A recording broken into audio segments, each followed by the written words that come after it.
सिंहाख्यं ब्रह्मवेदान्तगोचरम् भूयोल्लासितसंसारच्छेदहेतुं जगद्गुरुम्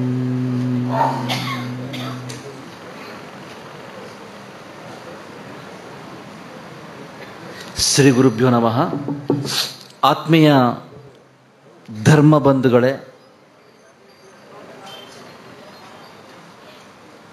ನಮ್ಮ ಭಾರತೀಯ ಸಂಸ್ಕೃತಿ ಲಕ್ಷಾಂತರ ವರ್ಷಗಳ ಭವ್ಯವಾದ ಇತಿಹಾಸ ಮತ್ತು ಶ್ರೇಷ್ಠವಾದ ಪರಂಪರೆಯನ್ನು ಹೊಂದಿರತಕ್ಕಂತಹ ಜಗತ್ತಿನ ಒಂದು ಸರ್ವಶ್ರೇಷ್ಠವಾಗಿರತಕ್ಕಂತಹ ಸಂಸ್ಕೃತಿಯಾಗಿದೆ. ಇಂತಹ ಸಂಸ್ಕೃತಿಯಲ್ಲಿ ನಾವು ಏಕದೇವನ ಬಹುರೂಪದ ಆರಾಧನೆಯನ್ನು ಅನಾದಿ ಕಾಲದಿಂದಲೂ ಕೂಡ ಮಾಡಿಕೊಂಡು ಬರುತ್ತಾ ಇದ್ದೇವೆ. ಏಕದೇವನ ಬಹುರೂಪ ಆರಾಧನೆ. ಅಂತಹ ಆರಾಧನೆಗಳಲ್ಲಿ ಶಿವಾರಾಧನೆ ಕೂಡ ಒಂದಾಗಿದೆ. ನಾವೆಲ್ಲರೂ ಕೂಡ ಈ ವರ್ಷದ ಈ ಮಹಾಶಿವರಾತ್ರಿಯ ಪರ್ವ ಸಮಯದಲ್ಲಿ ಕಳೆದ 3 ದಿನಗಳಿಂದ ವಿಶೇಷವಾಗಿ ಆ ಶಿವಪರಮಾತ್ಮನ ಆರಾಧನೆಯನ್ನು ಮಾಡಿದ್ದೇವೆ. ಅದರ ನಿಮಿತ್ತವಾಗಿ ಈ ವರ್ಷ ಈ ಶಿವಮೊಗ್ಗದ ಭಜನಾ ಪರಿಷತ್ತಿನ ವತಿಯಿಂದ ಹಾಗೆ ಸಂಸ್ಕಾರ ಪ್ರತಿಷ್ಠಾನವರ ವತಿಯಿಂದ ಹಾಗೆ ಅರ್ಚಕ ಪರಿಷತ್ತಿನ ವತಿಯಿಂದ ಇವತ್ತು ವಿಶೇಷವಾಗಿ ಶಿವಪಂಚಾಕ್ಷರಿ ಜಪಯಜ್ಞ, ಅದರ ನಿಮಿತ್ತವಾಗಿ ರುದ್ರಹೋಮ, ಹೀಗೆ ಅನೇಕ ಕಾರ್ಯಕ್ರಮಗಳು ಲೋಕ ಕಲ್ಯಾಣದ ನಿಮಿತ್ತವಾಗಿ ನಡೀತಾ ಇದೆ. ಆತ್ಮೀಯರೇ, ಭಾರತೀಯ ಸಂಸ್ಕೃತಿಯಲ್ಲಿ ಶಿವನನ್ನು ಆರಾಧನೆ ಮಾಡಿಕೊಂಡು ಬಂದಿರತಕ್ಕಂಥ ನಾವೆಲ್ಲರೂ ಕೂಡ ವಿಶೇಷವಾಗಿ ತಿಳ್ಕೊಳ್ಬೇಕಾಗಿದ್ದು ಅಂತಂದರೆ, ಭಾರತೀಯ ಸಂಸ್ಕೃತಿ ಹೇಳ್ತಾ ಇದೆ ಸತ್ಯವೊಂದೇ ಮಾರ್ಗಗಳು ಅನೇಕ ಅಂತ. ಧಾರ್ಮಿಕ ಸಾಮರಸ್ಯವನ್ನು ಈ ಜಗತ್ತಿನಲ್ಲಿ ಅತ್ಯಂತ ಆಂತರಿಕವಾಗಿ, ಅತ್ಯಂತ ಸಹಜವಾಗಿ, ಅತ್ಯಂತ ಪರಿಪೂರ್ಣವಾಗಿ ಒಪ್ಪಿಕೊಂಡಿರತಕ್ಕಂಥ ಏಕೈಕ ಸಂಸ್ಕೃತಿ ಅಂತಂದರೆ ಅದು ಭಾರತೀಯ ಸಂಸ್ಕೃತಿ. ನಮಗೆ ಗೊತ್ತಿರಬೇಕು, ಭಾರತೀಯ ಸಂಸ್ಕೃತಿ ಇಡೀ ಜಗತ್ತಿನಲ್ಲಿಯೇ ಧಾರ್ಮಿಕ ವೈವಿಧ್ಯವನ್ನು, ಧಾರ್ಮಿಕ ವಿವಿಧತೆಯನ್ನು ಅತ್ಯಂತ ಸಹಜವಾಗಿ, ಅತ್ಯಂತ ಪರಿಪೂರ್ಣವಾಗಿ, ಅತ್ಯಂತ ಆಂತರಿಕವಾಗಿ ಒಪ್ಪಿಕೊಂಡಿರತಕ್ಕಂತಹ ಏಕೈಕ ಸಂಸ್ಕೃತಿಯಾಗಿದೆ. ಅಂತಹ ಮಹೋನ್ನತವಾಗಿರ್ತಕ್ಕಂತಹ ಭಾರತೀಯ ಸಂಸ್ಕೃತಿಗೆ ನಾವೆಲ್ಲರೂ ಸೇರಿದ್ದೇವೆ. ಭಾರತೀಯ ಸಂಸ್ಕೃತಿ ಹೇಳ್ತಾ ಇದೆ ಸತ್ಯವೊಂದೇ ಮಾರ್ಗಗಳು ಅನೇಕ ಅಂತ. ವಿದೇಶಿ ಸಂಸ್ಕೃತಿ ಹೇಳ್ತಾ ಇದೆ ಸತ್ಯವೊಂದೇ, ಮಾರ್ಗವು ಕೇವಲ ಒಂದೇ. ನಮಗೆ ಅವರಿಗೆ ಇರತಕ್ಕಂಥ ವ್ಯತ್ಯಾಸ ಇಷ್ಟೇ. ಇದು ಗೊತ್ತಿರಬೇಕು ಎಲ್ಲರಿಗೂ. ನಾವು ಯಾರು ವಿದೇಶ ಸಂಸ್ಕೃತಿ ಸೇರಿದವರು, ಯಾರು ಭಾರತೀಯ ಸಂಸ್ಕೃತಿ ಸೇರಿ ಇಲ್ಲಿ ವಿಶದವಾಗಿ ಹೇಳ್ತಾ ಇಲ್ಲ. ನಿಮ್ಗೆ ಗೊತ್ತಿರಲಿ, ಭಾರತೀಯ ಸಂಸ್ಕೃತಿ ಹೇಳ್ತಾ ಇದೆ ಸತ್ಯವೊಂದೇ, ಮಾರ್ಗಗಳು ಅನೇಕ, ದೇವರೊಬ್ಬನೇ, ನಾಮರೂಪಗಳು ಹಲವು. ವಿದೇಶಿ ಸಂಸ್ಕೃತಿ ಹೇಳ್ತಾ ಇದೆ ಸತ್ಯವೊಂದೇ, ಮಾರ್ಗವೂ ಒಂದೇ, ಹಾಗೆಯೇ ಸತ್ಯವೊಂದೇ, ದೇವರೂ ಒಂದೇ. ಅಂದರೆ ಅಲ್ಲಿ ಧಾರ್ಮಿಕ ವೈವಿಧ್ಯವನ್ನು, ಧಾರ್ಮಿಕ ವಿವಿಧತೆಯನ್ನು ಒಪ್ಪಿಕೊಳ್ತಕ್ಕಂಥ ವಿಶಾಲ ಮನೋಭಾವ ವಿದೇಶಿ ಸಂಸ್ಕೃತಿಯ ಅವರಿಗಿಲ್ಲ. ಆದ್ದರಿಂದ ಜಗತ್ತಿನಲ್ಲಿ ಸುಖ, ಶಾಂತಿ, ಸಮೃದ್ಧಿ ಇರಬೇಕು ಅಂತಾದರೆ, ಜಗತ್ತಿನಲ್ಲಿ ಶಾಂತಿ ನೆಲೆಸಬೇಕು ಅಂತಾದರೆ ಭಾರತೀಯ ಸಂಸ್ಕೃತಿ ಸಂಪದ್ಭರಿತವಾಗಿರಬೇಕು. ಭಾರತೀಯ ಸಂಸ್ಕೃತಿಯ ಅಸ್ತಿತ್ವದಲ್ಲಿ ಜಗತ್ತಿನ ಶಾಂತಿ ಅಡಗಿದೆ. ಇದು ಗೊತ್ತಿರಬೇಕು ನಿಮಗೆ. ಜಗತ್ತಿನ ಶಾಂತಿ ಅಡಗಿರುವುದು ಎಲ್ಲಿ ಅಂತ ಕೇಳಿದರೆ ಅದು ಭಾರತೀಯ ಸಂಸ್ಕೃತಿಯ ಅಸ್ತಿತ್ವದಲ್ಲಿ. ಎಲ್ಲಿವರೆಗೆ ಭಾರತೀಯ ಸಂಸ್ಕೃತಿ ಸಂಪದ್ಭರಿತವಾಗಿರ್ತದೆ ಅಲ್ಲಿವರೆಗೆ ಜಗತ್ತಿನಲ್ಲಿ ಶಾಂತಿ ಇರುತ್ತದೆ. ಯಾವಾಗ ಭಾರತ ಸಂಸ್ಕೃತಿ ಒಂದೇಳೆ ನಶಿಸಿ ಹೋದರೆ, so far 19 civilization have been completely destroyed in this entire world. ಯಾಕೆಂತ ಕೇಳಿದರೆ ಇದೇ ಕಾರಣದಿಂದ. ಸಂಸ್ಕೃತಿ ಯಾಕೆ ನಾಶ ಆಯಿತು ಅಂತ ಕೇಳಿದರೆ, ಸಂಸ್ಕೃತಿಯ ಮೇಲ್ತಕ್ಕಂಥ ಅಭಿಮಾನ, ಸ್ವಾಭಿಮಾನವನ್ನ ಅಲ್ಲಿಯ ಜನರು ಕಳ್ಕೊಂಡ್ರು. ಗ್ರೀಕ್ ನಾಶ ಆಯಿತು, ಗ್ರೀಕ್ ಸಂಸ್ಕೃತಿ. ರೋಮನ್ ಸಂಸ್ಕೃತಿ ನಾಶ ಆಯಿತು. ಯಾಕೆ ನಾಶ ಆಯಿತು ಸ್ವಾಮಿ? ಯುದ್ಧದಿಂದ ಅಲ್ಲ, ಸಾಂಕ್ರಾಮಿಕ ರೋಗದಿಂದ ಅಲ್ಲ, ರಾಜರಿಂದಲೂ ಅಲ್ಲ, ಮತಾಂತರದಿಂದಲೂ ಅಲ್ಲ. ಸಂಸ್ಕೃತಿಯ ವಾರಸುದಾರರಿಗೆ ಆ ಸಂಸ್ಕೃತಿಯ ಮೇರ್ತಕ್ಕಂಥ ಅಭಿಮಾನದ ಕೊರತೆಯಿಂದ ಈ ಜಗತ್ತಿನಲ್ಲಿ ಇದುವರೆಗೆ 19 ಸಂಸ್ಕೃತಿಗಳು ನಾಮಾವಶೇಷ ಇಲ್ಲದಂತೆ ನಾಶ ಆಯಿತು. ಭಾರತೀಯ ಸಂಸ್ಕೃತಿ ಹಾಗಾಗಬಾರದು. ಆದ್ದರಿಂದ ನಮ್ಮ ಸಂಸ್ಕೃತಿಯ ಹಿರಿಮೆ ನಿಮಗೆ ಗೊತ್ತಿರಬೇಕು. ಜಗತ್ತಿನಲ್ಲಿ ಶಾಂತಿ ಬೇಕು ಅಂತಾದರೆ, ವಿಶ್ವದಲ್ಲಿ ಶಾಂತಿ ನೆಲೆಸಬೇಕು ಅಂತಾದರೆ ಭಾರತೀಯ ಸಂಸ್ಕೃತಿ ಸಂಪದ್ಭರಿತವಾಗಿರಬೇಕು. ಭಾರತೀಯ ಸಂಸ್ಕೃತಿಯನ್ನು ನಾವೆಲ್ಲರೂ ಅತ್ಯಂತ ಶ್ರದ್ಧೆಯಿಂದ ಆಚರಿಸುವಂತಾಗಬೇಕು. ಭಾರತೀಯ ಸಂಸ್ಕೃತಿಯ ಅಪಾರವಾಗಿರ್ತಕ್ಕಂತಹ ಪರಂಪರೆ,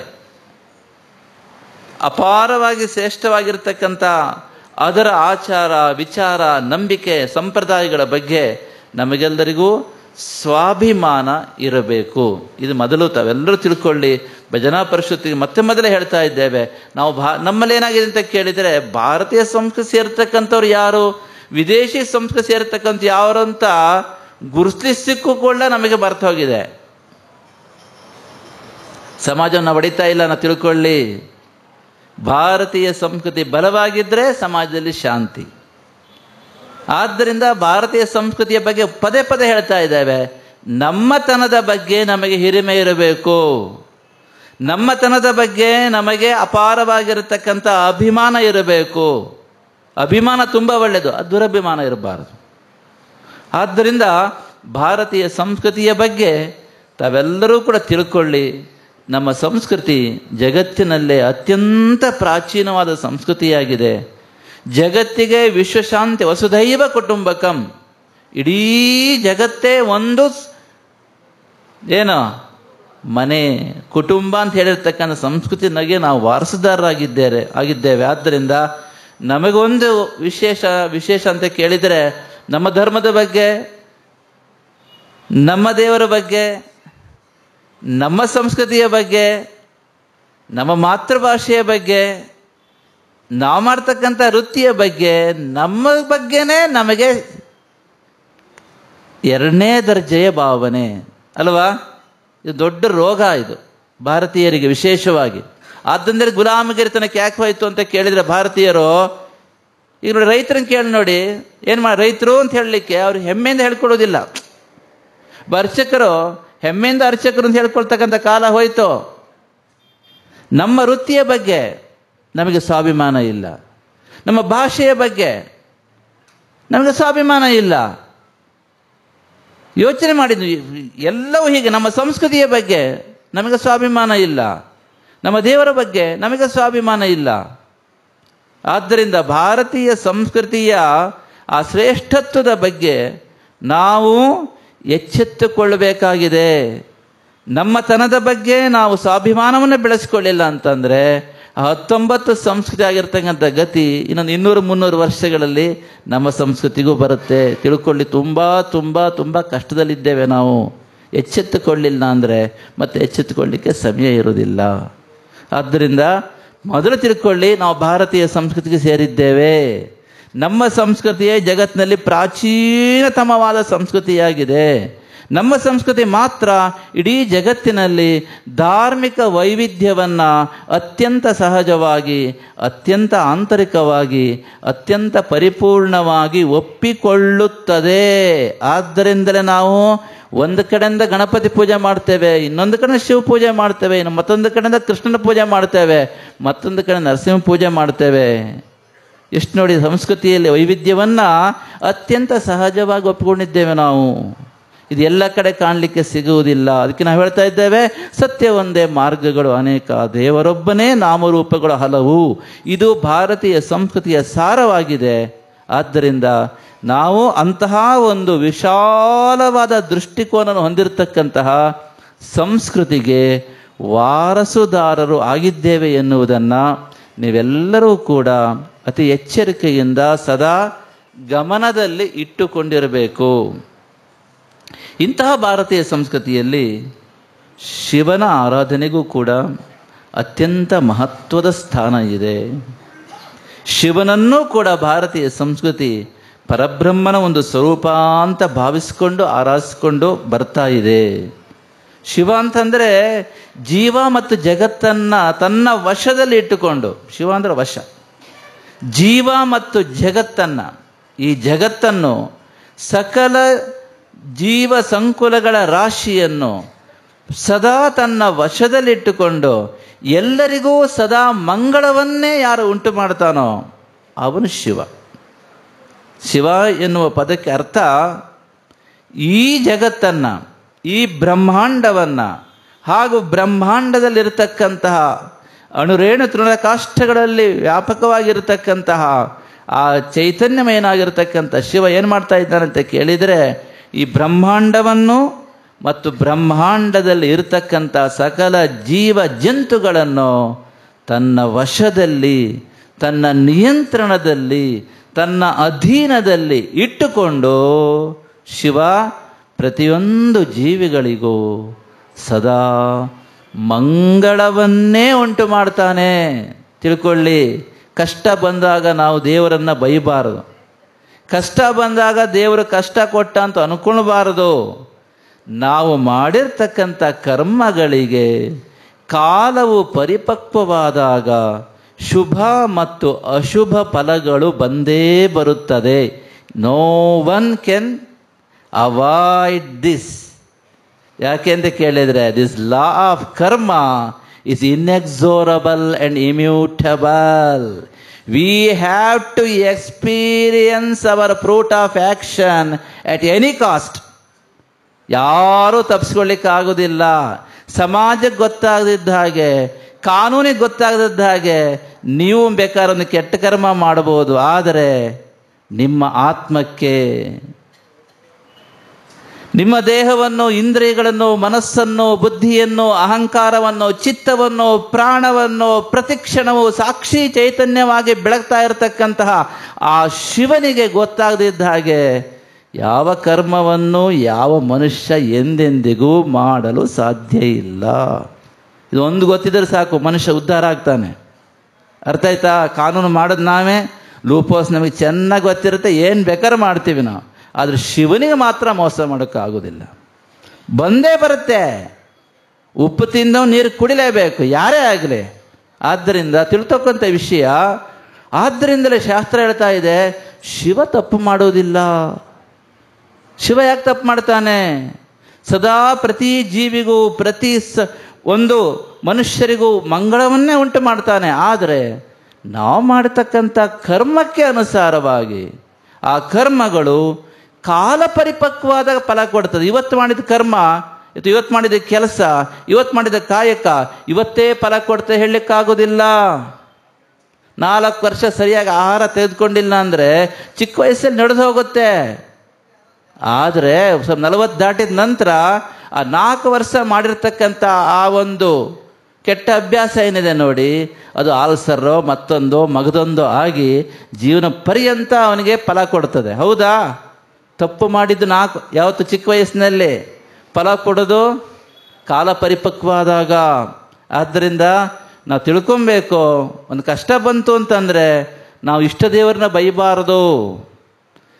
ನಾವು ಮಾಡಿರ್ತಕ್ಕಂಥ ಕರ್ಮಕ್ಕೆ ಫಲ ಬರ್ತಾ ಇದೆ ಎನ್ನುವುದನ್ನು ತಿಳ್ಕೊಂಡು ನಾವು ಜೀವನದಲ್ಲಿ ಆ ಭಗವಂತನ ಮೇಲಿರ್ತಕ್ಕಂಥ ಶ್ರದ್ಧೆಯನ್ನು ದೃಢವಾಗಿಟ್ಟುಕೊಂಡು ಒಳ್ಳೆಯ ಕೆಲಸವನ್ನೇ ಮಾಡಲಿಕ್ಕೆ ಪ್ರಯತ್ನ ಮಾಡಬೇಕು. ಆದ್ದರಿಂದ ಜೀವ ಮತ್ತು ಜಗತ್ತನ್ನು ಸಂಪೂರ್ಣವಾಗಿ ತನ್ನ ನಿಯಂತ್ರಣದಲ್ಲಿ ಇಟ್ಟುಕೊಂಡು ಸದಾ ಸಕಲ ಜೀವರಾಶಿಗಳಿಗೆ ಮಂಗಳವನ್ನೇ ಯಾರು ಉಂಟು ಮಾಡ್ತಾರೋ ಅವರು ಶಿವ ಅಂತವನು ಶಿವ ಅಂತ ಶಾಸ್ತ್ರ ಹೇಳ್ತಾ ಇದೆ. ಆದ್ದರಿಂದ ಶಿವ ಎನ್ನುವುದಕ್ಕೆ ವ್ಯಾಪಕವಾಗಿರ್ತಕ್ಕಂಥ ಅರ್ಥವನ್ನು ನಮ್ಮ ಶಾಸ್ತ್ರಕಾರರು ಹೇಳಿದ್ದಾರೆ. ಶೇತೆ ಅಸ್ಮಿನ್ ಸರ್ವಮಿತಿ ಶಿವ, ಜಗತ್ತಿನ ಒಳಗೂ ಹೊರಗೂ ಯಾರು ಸರ್ವವ್ಯಾಪಕವಾಗಿರ್ತಾನೋ ಅವನು ಶಿವ. ಯಾರು ಜಗತ್ತಿನ ಒಳಗೂ ಮತ್ತು ಹೊರಗೂ, ಯಾರು ಸಕಲ ಜೀವರಾಶಿಗಳಲ್ಲಿ ಸಕಲ ಮಾನವರಲ್ಲಿ ನೆಲೆಸಿರ್ತಾನೋ, ಹಾಗೆಯೇ ಯಾರಲ್ಲಿ ಸಕಲ ಜೀವರಾಶಿಗಳು ಸಕಲ ಮಾನವರು ನೆಲೆಸಿರ್ತಾರೋ ಅವರು ಶಿವ ಅಂತ ಇನ್ನೊಂದು ವ್ಯಾಖ್ಯಾನ ಇದೆ. ಅಂದರೆ ಶಿವ ಎನ್ನುವುದಕ್ಕೆ ಬ್ರಹ್ಮಾಂಡದ ಒಳಗೂ ವ್ಯಾಪಕತ್ವವನ್ನು ಕೊಟ್ಟಿದ್ದಾರೆ, ಬ್ರಹ್ಮಾಂಡದ ಹೊರಗೂ ಕೊಟ್ಟಿದ್ದಾರೆ.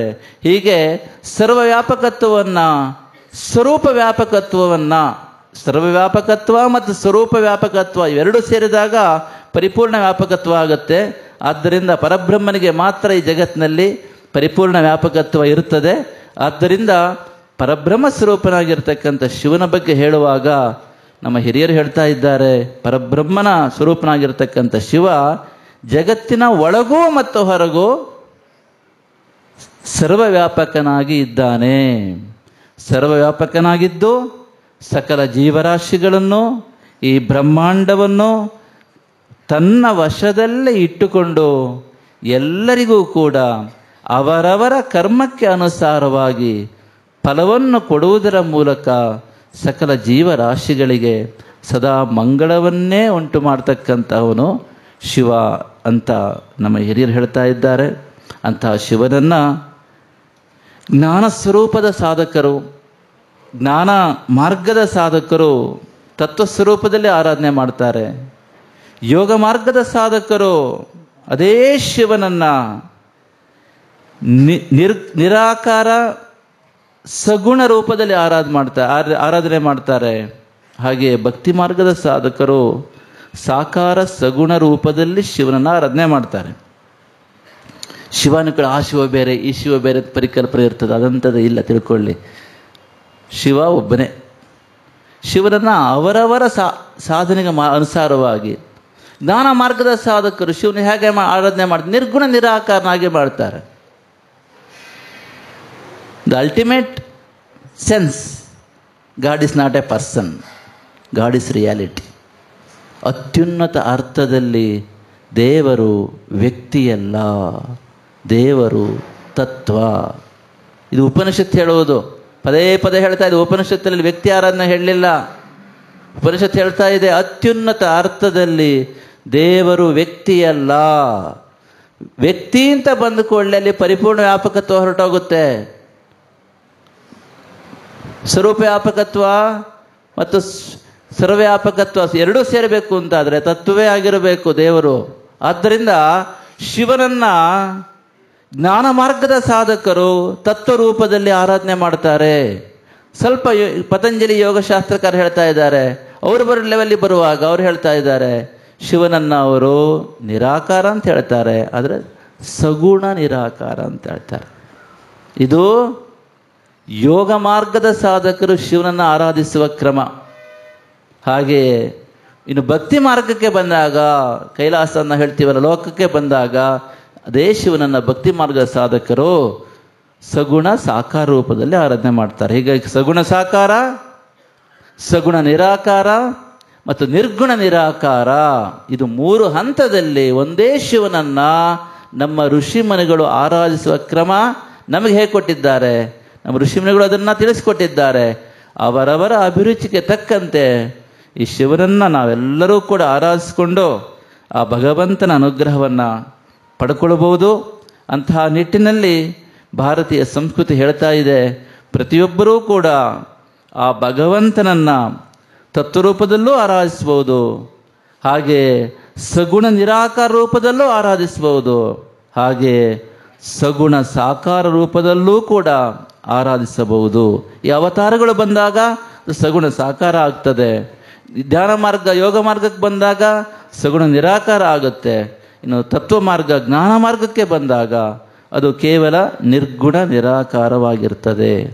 ಆದ್ದರಿಂದ ಭಾರತೀಯ ಸಂಸ್ಕೃತಿ ಇಷ್ಟೊಂದು ವೈವಿಧ್ಯವಾಗಿದೆ. ಯಾವುದನ್ನು ತಿರಸ್ಕಾರ ಮಾಡಿಲ್ಲ, ಯಾವುದನ್ನೂ ಕಡಿಮೆ ಅಂತ ಹೇಳಲಿಲ್ಲ. ನಮ್ಮ ಅಭಿರುಚಿಗೆ ಅನುಸಾರವಾಗಿ ಇಲ್ಲಿ ಅನೇಕ ಮತಗಳಿದೆ, ಪಂಥಗಳಿದೆ, ಸಿದ್ಧಾಂತಗಳಿದೆ, ಸಂಪ್ರದಾಯಗಳಿದೆ. ಎಲ್ಲವೂ ಕೂಡ ಒಂದೇ ಸತ್ಯವನ್ನ ಬೇರೆ ಬೇರೆ ರೂಪದಲ್ಲಿ ಹೇಳ್ತಕ್ಕಂಥ ನಿಟ್ಟಿನಲ್ಲಿ ನಮಗೆ ಭಾರತೀಯ ಸಂಸ್ಕೃತಿ ನಮಗೆ ಕೊಡ್ತಾ ಇದೆ.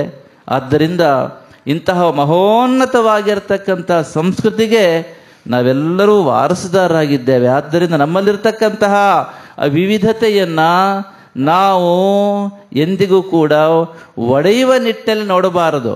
ವಿವಿಧತೆಯನ್ನು ಜೋಡಿಸ್ಕೊಂಡು ಮುಂದಕ್ಕೆ ಹೋಗ್ತಕ್ಕಂಥ ಜಾಣ್ಮೆಯನ್ನು ಮೈಗೂಡಿಸಿಕೊಂಡು ನಾವು ಭಾರತೀಯ ಸಂಸ್ಕೃತಿಗೆ ಬಲವನ್ನು ತುಂಬುವ ನಿಟ್ಟಿನಲ್ಲಿ ಬದುಕಲಿಕ್ಕೆ ನಾವು ಪ್ರಾಮಾಣಿಕವಾಗಿರ್ತಕ್ಕಂತಹ ಪ್ರಯತ್ನವನ್ನು ಮಾಡಬೇಕು. ಅವ್ರು ನಮ್ಮ ಶಿವನ ಆರಾಧನೆ ಮಾಡ್ತಿಲ್ಲ, ಅವ್ರು ವಿಷ್ಣು ಆರಾಧನೆ ಮಾಡ್ತಾರೆ, ಇನ್ನೊಬ್ಬರು ಅವ್ರು ಲಿಂಗಾಯತರು, ಇನ್ನೊಬ್ಬರು ವೀರಶೈವರು, ಮತ್ತೊಬ್ಬರು ಮಗದೊಬ್ಬರು ವೈದಿಕರು, ಅವರು ಇವರು ಮಾಡಿಕೊಂಡು ನಮ್ಮೊಳಗೆ ನಮ್ಮ ಮನಸ್ಸಿನೊಳಗೆ ಆ ಕಂದಕಗಳನ್ನು ತೋಡ್ಕೊಂಡು ನಮ್ಮೊಳಗೆ ಮನಸ್ಸಿನೊಳಗೆ ಅಡ್ಡಗೋಡೆಗಳನ್ನ ಕಟ್ಟಿಕೊಂಡು ತತ್ವವನ್ನು ನಾವು ತಿಳ್ಕೊಳ್ಳದೆ 108 ಅಪನಂಬಿಕೆಗಳನ್ನು ಮನಸ್ಸಲ್ಲಿ ಇಟ್ಟುಕೊಂಡು ಇವತ್ತು ಭಾರತೀಯ ಸಂಸ್ಕೃತಿಯನ್ನು ಅತ್ಯಂತ ಬಲಹೀನವಾಗುವಂತೆ ನಾವೇ ಮಾಡ್ತಾ ಇದ್ದೇವೆ. ತಿಳ್ಕೊಳ್ಳಿ, ನಮ್ಮಲ್ಲಿರ್ತಕ್ಕಂಥ ಅಜ್ಞಾನದಿಂದ ಭಾರತೀಯ ಸಂಸ್ಕೃತಿ ಬಲಹೀನವಾಗ್ತಾ ಇದೆ. ಎಲ್ಲ ಅಜ್ಞಾನಗಳನ್ನು ತೊಡೆದು ಹಾಕಿ ಆ ಭಾರತೀಯ ಸಂಸ್ಕೃತಿಯ ಆ ಒಂದು ನಿಜಾರ್ಥವನ್ನು ಸರಿಯಾಗಿ ಮನನ ಮಾಡಿಕೊಂಡು ನಾವೆಲ್ಲರೂ ಅದಕ್ಕೆ ಆ ಸಂಸ್ಕೃತಿಗೆ ಶಕ್ತಿಯನ್ನು ತುಂಬತಕ್ಕಂತಹ ನವಚೈತನ್ಯವನ್ನು ತುಂಬತಕ್ಕಂಥ ನಿಟ್ಟಿನಲ್ಲಿ ಪ್ರತಿಯೊಬ್ಬರೂ ಕೂಡ ಇದಕ್ಕೆ ವಿಶೇಷವಾಗಿರ್ತಕ್ಕಂತಹ ನಿಟ್ಟಿನಲ್ಲಿ ಪ್ರಾಮಾಣಿಕವಾಗಿರ್ತಕ್ಕಂಥ ಪ್ರಯತ್ನವನ್ನು ತ್ಯಾಗ ಮತ್ತು ಸಮರ್ಪಣಾ ಮನೋಭಾವದಿಂದ ಮಾಡಬೇಕು ಅಂತ ಈ ಸಂದರ್ಭದಲ್ಲಿ ಹೇಳ್ತಾ ಇದ್ದೇವೆ. ಆದ್ದರಿಂದ ಶಿವನನ್ನು ಈ 3 ಹಂತದಲ್ಲಿ ಆರಾಧನೆ ಮಾಡಬಹುದು. ಯಾವ ಹಂತದಲ್ಲಿ ಆರಾಧನೆ ಮಾಡಿದರೂ ಕೂಡ ಖಂಡಿತವಾಗುವ ಪ್ರತಿಯೊಬ್ಬ ಮನುಷ್ಯನಿಗೆ ಆ ಲೌಕಿಕವಾದ ಉನ್ನತಿ ಮತ್ತು ಪಾರಮಾರ್ಥಿಕವಾದ ಶ್ರೇಯಸ್ಸು ಖಂಡಿತವಾಗಿಯೂ ಸಿಗ್ತದೆ. ಆದ್ದರಿಂದ ಇಂತಹ ನಿಟ್ಟಿನಲ್ಲಿ ಭಾರತೀಯ ಸಂಸ್ಕೃತಿಯ ಋಷಿಮುನಿಗಳು ವಿಶೇಷವಾಗಿ ಈ ಮಹಾಶಿವರಾತ್ರಿಯ ಸಂದರ್ಭದಲ್ಲಿ ಶಿವಾರಾಧನೆಗೆ ಅತ್ಯಂತ ಹೆಚ್ಚಿನ ಒಂದು ಮಹತ್ವವನ್ನು ಕೊಟ್ಟಿದ್ದಾರೆ.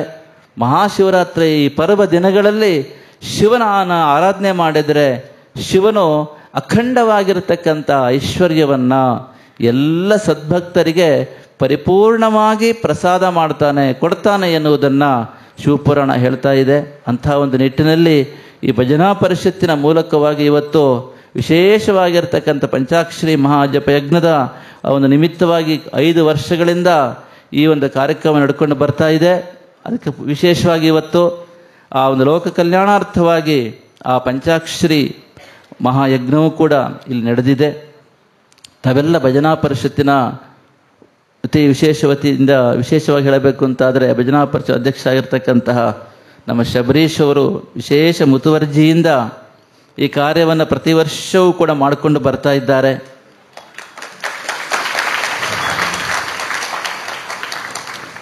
ಭಾರತೀಯ ಸಂಸ್ಕೃತಿ ಒಂದು ಮಾತು ಹೇಳ್ತಾ ಇದೆ, ಶಿವ ನಮ್ಮೊಳಗೆ ಇದ್ದಾನೆ, ಶಿವನ ಆರಾಧನೆಯನ್ನು ಪ್ರತಿಯೊಬ್ಬರೂ ಪ್ರತಿನಿತ್ಯವೂ ಮಾಡಲೇಬೇಕು. ಯಾಕೆ ದೇವಋಣ ನಮಗೆ ಇದೆ, ದೇವಋಣ ತೀರಿಸಲೇಬೇಕು. ಋಣ ಅಂದರೆ ಸಾಲ ಹುಟ್ಟುವಾಗೆ ಮಾಡಿಕೊಂಡಿರ್ತೇವೆ. ಆದ್ದರಿಂದ ಸಾಲವನ್ನು ತೀರಿಸುವ ಆ ಒಂದು ವಿಚಾರಕ್ಕೆ ಪೂರಕವಾಗಿ ನಾವು ಬದುಕಬೇಕು. ಸಾಲ ಮಾಡಿದ್ರೆ ತೀರಿಸ್ಬೇಕಲ್ವಾ, ಇಲ್ಲದ್ರೆ ಸಬ್ಬರೇ ಆಗೋದಿಲ್ಲ. ಸಮಾಜ ಹೇಳುತ್ತೆ ಸಾಲ ಮಾಡ್ಕೊಂಡು ತೀರಿಸಿಲ್ಲ ಅಂದರೆ ಮೋಸಗಾರ ಆಗ್ತಿರಲ್ವ. ಆದ್ದರಿಂದ ಈಶ್ವರನಿಗೆ ಅಂದರೆ ಭಗವಂತನಿಗೆ ಪ್ರತಿಯೊಬ್ಬ ಮನುಷ್ಯನು ಹುಟ್ಟುವಾಗಲೇ ಋಣಿಯಾಗಿರ್ತಾನೆ, ಆಭಾರಿಯಾಗಿರ್ತಾನೆ. ಅವನಿಗೆ ನಾವೆಲ್ಲರೂ ಕೂಡ ಕೃತಜ್ಞರಾಗಿರ್ತೇವೆ ಎನ್ನುವುದನ್ನು ಶಾಸ್ತ್ರ ಹೇಳ್ತಾ ಇದೆ. ಜೀವ ಮತ್ತು ಜಗತ್ತನ್ನು ನಿಯಂತ್ರಿಸುವ ಮಹಾ ಚೈತನ್ಯ ಶಕ್ತಿಗೆ ದೇವರು ಅಂತ ನಮ್ಮ ಋಷಿಮುನಿಗಳು ಹೇಳುವುದು. ಯಾರು ಅಂತ ಹೇಳಿಲ್ಲ, ತಿಳ್ಕೊಳ್ಳಿ. ಜೀವ ಮತ್ತು ಜಗತ್ತನ್ನು ನಿಯಂತ್ರಿಸುವ ಆ ಒಂದು ಮಹಾ ಚೈತನ್ಯ ಶಕ್ತಿಗೆ ದೇವರು ಅಂತ ಹೇಳಿದ್ದಾರೆ. ಶೈವರಿಗೆ ಶಿವನೇ ಆ ದೇವರು, ವೈಷ್ಣವರಿಗೆ ವಿಷ್ಣುನೇ. ಇನ್ನೊಬ್ಬರಿಗೆ ಮತ್ತೊಂದು, ಹೀಗೆ ಭಾರತೀಯ ಸಂಸ್ಕೃತಿಯಲ್ಲಿ ಎಕ್ಸ್ ಫ್ಯಾಕ್ಟರಿಗೆ ನಾವು ಹೆಸರು ಕೊಟ್ಕೊಂಡಿದ್ದೇವೆ. ಎಲ್ಲರೂ ಡೆಫಿನೇಷನ್ ಹೇಳೋದು ಒಂದೇ, ಜೀವ ಮತ್ತು ಜಗತ್ತನ್ನು ನಿಯಂತ್ರಿಸುವ ಮಹಾಚೈತನ್ಯ ಶಕ್ತಿ. ಆ ಮಹಾಚೈತನ್ಯ ಶಕ್ತಿ ಅನ್ನುವುದು ಪಂಚಭೂತಾತ್ಮಕವಾಗಿರತಕ್ಕಂತಹ ಈ ಜಗತ್ತಿನಲ್ಲಿ ಎಲ್ಲ ಕಡೆ ವ್ಯಾಪಕವಾಗಿರುವುದರಿಂದ ಗಾಳಿಯನ್ನು ಸೃಷ್ಟಿ ಮಾಡಿದ ನಾವಲ್ಲ, ಭೂಮಿಯನ್ನು ಸೃಷ್ಟಿ ಮಾಡಿದ ನಾವಲ್ಲ, ಸಸ್ಯ ಶ್ಯಾಮರಗಳನ್ನು ಸೃಷ್ಟಿ ಮಾಡಿದ ನಾವಲ್ಲ, ನೀರನ್ನ ಸೃಷ್ಟಿ ಮಾಡಿದ ನಾವಲ್ಲ, ಅಗ್ನಿನ ಸೃಷ್ಟಿ ಮಾಡಿದ್ದು ನಾವಲ್ಲ. ಆದ್ದರಿಂದ ಈ ಜಗತ್ತಿನಲ್ಲಿ ಒಂದೊಂದು ಸೆಕೆಂಡ್ ನಾವು ಇದ್ದೀವಿ ಅಂತಂದರೆ ಈ ಭೂಮಿ ಮೇಲೆ ನಾವು ದೇವರಿಗೆ ಋಣಿಯಾಗಿದ್ದೇವೆ, ಗೊತ್ತಿರಬೇಕು. ಹೌದಾ? ಖಂಡಿತವಾಗಿಯೂ ಹೌದು. ಶಿವಮೊಗ್ಗರ ಹೊಸಬ್ರು ಬಂದಿರ್ತಾರೆ, ನೀವೆಲ್ಲರ ಕಡೆ ಹೋಗ್ತೀರಿ, ಅಂಗಡಿಗೆ ಹೋಗ್ತೀರಿ, ಏನೋ ಅರ್ಜೆಂಟ್ ಏನೋ ಸಾಮಾನು ಬೇಕಾಗಿರುತ್ತೆ, ಅಥವಾ ಒಂದು ಮೆಡಿಕಲ್ ಶಾಪ್ ಅಂದ್ಕೊಳ್ಳಿ, ಏನೋ ಒಂದು ಕೇಳಬೇಕಾಗತ್ತೆ. ನೀವು ಎದುರುಗಡೆ ಹೋಗ್ತಾ ಇರ್ತೀರಿ, ಗೊತ್ತಿರೋದಿಲ್ಲ, ಹೊಸಬ್ರು ಶಿವಮೊಗ್ಗಕ್ಕೆ ಯಾರೊಬ್ಬರು ಬರ್ತಾರೆ, ಅಮ್ಮ ಬರ್ತಾರೆ, ಅಮ್ಮನ ಹತ್ರ ಕೇಳ್ತಾರೆ, ಅಮ್ಮ ಮೆಡಿಕಲ್ ಶಾಪ್ ಎಲ್ಲಿ ಅಂತ. ಅವ್ರು ಹೇಳ್ತಾರೆ ಅಲ್ಲಿ ಹೋಗು ಅಂತ. ಅವಾಗೇನು ಹೇಳ್ತೀರಿ ಅವರಿಗೆ? ಥ್ಯಾಂಕ್ಸ್ ಹೇಳ್ತೀರಿ. ಹೌದಾ? ಒಂದು ಸೆಕೆಂಡು ಅಡ್ರೆಸ್ ಹೇಳಿರ್ತಕ್ಕಂಥ ಒಬ್ಬರಿಗೆ ಥ್ಯಾಂಕ್ಸ್ ಹೇಳೋ ಪದ್ಧತಿ ಇದೆ ಅಲ್ವಾ? ಇದು ಭಾರತೀಯ ಸಂಸ್ಕೃತಿ. ಹಾಗಾದರೆ ಪ್ರತಿ ಒಂದು ಸೆಕೆಂಡು ಅಡ್ರೆಸ್ ಹೇಳಿ ಉಪಕಾರ ಮಾಡಿರ್ತಕ್ಕಂಥವ ವ್ಯಕ್ತಿಗೆ ನೀವು ಧನ್ಯವಾದ ಹೇಳುವಾಗ ಪ್ರತಿ ಕ್ಷಣವೂ ನಿಮಗೆ ಉಪಕಾರ ಮಾಡ್ತಾ ಇರ್ತಕ್ಕಂಥ ಶಿವನಿಗೆ, ದೇವರಿಗೆ ಯಾಕೆ ನೀವು ಥ್ಯಾಂಕ್ಸ್ ಹೇಳಬಾರದು? ಹೇಳಬೇಕು ತಾನೆ. ದೇವರಿಗೆ ಥ್ಯಾಂಕ್ಸ್ ಹೇಳೋದೆ ಓಂ ನಮಃ ಶಿವಾಯ ಇರ್ಬೋದು, ಅಥವಾ ಜಪ ಇರ್ಬೋದು, ಅಥವಾ ಹೋಮ ಇರ್ಬೋದು, ಅಥವಾ ಪೂಜೆ ಇರ್ಬೋದು. ಇದು ದೇವರಿಗೆ ಥ್ಯಾಂಕ್ಸ್ ಹೇಳೋದು. ಮತ್ತೆಂತ? ದೇವ್ರಿಗೆ ಕೊಟ್ಟೆ ತೆಂಗಿನಕಾಯಿ ಅವನಿಗೆ ಕೊಟ್ಟು ನಾವೇ ಚಟ್ನಿ ಮಾಡ್ಕೊಂಡು ತಿಂದು ಬಿಡ್ತೀವಿ. ಹೌದಾ? ಇದು ಥ್ಯಾಂಕ್ಸ್ ಹೇಳೋದು ಅಷ್ಟೇ. ಹೌದಾ? ನೈವಾತ್ಮನಃ ಪ್ರಭುರಯಂ ನಿಜ ಲಾಭ ಪೂರ್ಣೋ ಮಾನಂ ಜನಾದ ವಿದುಷಃ ಕರುಣೋ ಋಣೀತೆ ಅಂತ ಹೇಳಿದ್ದಾರೆ. ದೇವರು ಪರಿಪೂರ್ಣ, ಅವನಿಗೇನೇ ಬೇಕು? ತೆಂಗಿನಕಾಯಿ ಬೇಕು ಅಂತ ಕೇಳಿ ನೈವೇದ್ಯ ಮಾಡಿಸ್ಕೊಂಡವರಾದ್ರೆ ಆ ಥರ ಇದ್ದರೆ ದೇವರಾಗ್ಲಿಕ್ಕೆ ಸಾಧ್ಯ ಇಲ್ಲ. ಆದರೆ ಪರಿಪೂರ್ಣನಾಗಿದ್ದರೂ ಕೂಡ ಭಕ್ತನಿಗಾಗಿ ಕೆಳಗೆ ಇಳಿದು ಬಂದು ಸ್ವೀಕಾರ ಮಾಡ್ತಾನೆ ಭಗವಂತ. ಅದು ಭಗವಂತನ ಹಿರಿಮೆ. ಆದ್ದರಿಂದ ದೇವರಿಗೇನು ಬೇಡ, ನಿಮ್ಮ ಕಿರೀಟನೂ ಬೇಡ, ನಿಮ್ಮ ತೆಂಗಿನಕಾಯಿ ಬೇಡ, ಏನೂ ಬೇಡ. ಆದರೆ ನಾವು ಭಕ್ತಿಯಿಂದ ಏನು ಕೊಟ್ಟರೂ ಕೂಡ ಸ್ವೀಕಾರ ಮಾಡಿ ನಿಮ್ಮ ಒಂದು ಅಂತರಂಗದ ಕೋರಿಕೆಗೆ ಆ ಭಗವಂತ ತಥಾಸ್ತು ಅಂತ ಹೇಳ್ತಕ್ಕಂತಹ ಆ ಒಂದು ವಿಶಾಲವಾಗಿರ್ತಕ್ಕಂಥ ಹೃದಯವನ್ನು ಭಗವಂತ ಹೊಂದಿರ್ತಾನೆ. ಆದ್ದರಿಂದ ಹೇಳ್ತಾ ಇದೆ ಶಾಸ್ತ್ರ, ಭಗವಂತ ಪರಿಪೂರ್ಣ ಆದರೂ ಕೂಡ ನಿಮಗಾಗಿ ಈ ಕೆಳಗಿಳಿದು ಬಂದು ಅನುಗ್ರಹ ಮಾಡ್ತಾನೆ ಅಂತ. ಆದ್ದರಿಂದ ನಾವು ತಿಳ್ಕೊಬೇಕು, ಭಾರತೀಯ ಸಂಸ್ಕೃತಿ ಹೇಳ್ತಾ ಇದೆ ಭಗವಂತ ಎಲ್ಲೆಡೆ ಇದ್ದರೂ ಕೂಡ ವಿಶೇಷವಾಗಿ ದೇವಸ್ಥಾನಗಳು ಇರ್ತಾನೆ. ನಾವು ಯಾಕೆ ಹೇಳ್ತೇವೆ ಅಂತ ಕೇಳಿದರೆ, ಆ ದೇವಸ್ಥಾನಗಳಲ್ಲಿ ಆ ದೇವರ ಒಂದು ಸಾನ್ನಿಧ್ಯ ವಿಶೇಷವಾಗಿ ಮಂತ್ರದಿಂದ, ಮಂತ್ರಶಕ್ತಿಯಿಂದ, ಹಿರಿಯರ ಅನುಷ್ಠಾನದಿಂದ, ಜಪಬಲದಿಂದ ಇಲ್ಲಿ ಜಾಗೃತ ಆಗಿರುತ್ತೆ. ಆದ್ದರಿಂದ ಭಾರತೀಯ ಸಂಸ್ಕೃತಿಯಲ್ಲಿ ಆ ಭಗವಂತನ ಆರಾಧನೆಗೆ ವಿವಿಧ ಆಯಾಮಗಳಿದ್ದಾವೆ. ಎಲ್ಲ ರೀತಿ ಯಾವ ರೀತಿ ಮಾಡಿದರೂ ಕೂಡ ನಮಗೆ ದೇವರ ಅನುಗ್ರಹ ಆಗ್ತದೆ. ಆ ನಿಟ್ಟಿನಲ್ಲಿ ತಾವೆಲ್ಲರೂ ಕೂಡ ಈ ಭಾರತೀಯ ಸಂಸ್ಕೃತಿಯ ಹಿರಿಮೆಯನ್ನು ಅರ್ಥಕೊಬೇಕು. ವಿಶೇಷವಾಗಿ ಇವತ್ತು ನಮ್ಮ ಶಬರೀಶ್ವರ ವಿಶೇಷ ಪ್ರಯತ್ನದಿಂದ ಇವತ್ತಿನ ಈ ಕಾರ್ಯಕ್ರಮ ಇಲ್ಲಿ ನಡೀತಾ ಇದೆ. ಭಾರತೀಯ ಸಂಸ್ಕೃತಿಯಲ್ಲಿ ನಾವೆಲ್ಲರೂ ಕೂಡ ತಿಳ್ಕೊಳ್ಬೇಕಾಗಿರತಕ್ಕಂತಹ ಒಂದು ವಿಶೇಷ ಅಂತ ಕೇಳಿದರೆ, ಭಗವಂತನನ್ನು ಪ್ರತಿಯೊಬ್ಬರೂ ಕೂಡ ಶ್ರದ್ಧಾಭಕ್ತಿಯಿಂದ ಆರಾಧನೆ ಮಾಡಿದರೆ ಭಗವಂತನ ಅನುಗ್ರಹಕ್ಕೆ ಪ್ರತಿಯೊಬ್ಬರೂ ಪಾತ್ರರಾಗಬಹುದು. ಭಗವಂತನ ಅನುಗ್ರಹನ ಪಡ್ಕೊಳ್ಳಲಿಕ್ಕೆ ಯಾವುದೇ ವಿಧಿ ನಿಷೇಧ ಇಲ್ಲ. ಶುದ್ಧವಾದ ಅಂತಃಕರಣ, ಚಿತ್ತಶುದ್ಧಿಯೇ ಪ್ರಧಾನವಾಗಿರ್ತಕ್ಕಂತಹ ಮಾನದಂಡ ಆಗಿದೆ. ದೇವರ ಅನುಗ್ರಹ ಪಡ್ಕೊಳ್ಳಿಕ್ಕೆ ಜಾತಿ, ಸಮುದಾಯ, ಅಂತಸ್ತು, ಅಧಿಕಾರ, ಲೌಕಿಕ ವಿದ್ಯೆ, ಮತ್ತೊಂದು ಪ್ರಭಾವ ಇದು ಯಾವುದೂ ಮಾನದಂಡ ಅಲ್ಲ. ದೇವರ ಅನುಗ್ರಹ ಪಡ್ಕೊಳ್ಳಿಕ್ಕೆ ಮಾನದಂಡ ಯಾವುದು ಅಂತ ಕೇಳಿದರೆ ಮನುಷ್ಯರ ಅಂತರಂಗದಿರ್ತಕ್ಕಂತಹ ಚಿತ್ತಶುದ್ಧಿ. ಚಿತ್ತಶುದ್ಧಿಯಿಂದಲೇ ಮನಃ ಪ್ರಸಾದೇ ಪರಮಾತ್ಮ ದರ್ಶನಂ. ಇದು ಶಂಕರಾಚಾರ್ಯರ ವಾಕ್. ಶಂಕರಾಚಾರ್ಯ ಹೇಳ್ತಾ ಇದ್ದಾರೆ, ದೇವರ ದರ್ಶನ ಆಗಬೇಕಾ? ಮನಃಶುದ್ಧಿ ಆಗಬೇಕಾ? ಅಷ್ಟೇ, ಇನ್ನೇನೂ ಇಲ್ಲ. ನಿಮ್ಮ ಅಂತಸ್ತು, ನಿಮ್ಮ ಅಧಿಕಾರ, ನಿಮ್ಮ ಜಾತಿ, ನಿಮ್ಮ ಕುಲ, ನಿಮ್ಮ ಗೋತ್ರ, ನಿಮ್ಮ ಲೌಕಿಕ ವಿದ್ಯೆ ಅದೆಲ್ಲ ಪಕ್ಕಕ್ಕಿಟ್ಟು ಯಾರ ಮನಸ್ಸು ಪರಿಪೂರ್ಣವಾಗಿ ಆ ಶುದ್ಧತ್ವವನ್ನು ಹೊಂದದೋ ಅವರು ದೇವರ ಅನುಗ್ರಹ ಪಡ್ಕೊಳ್ತಾರೆ.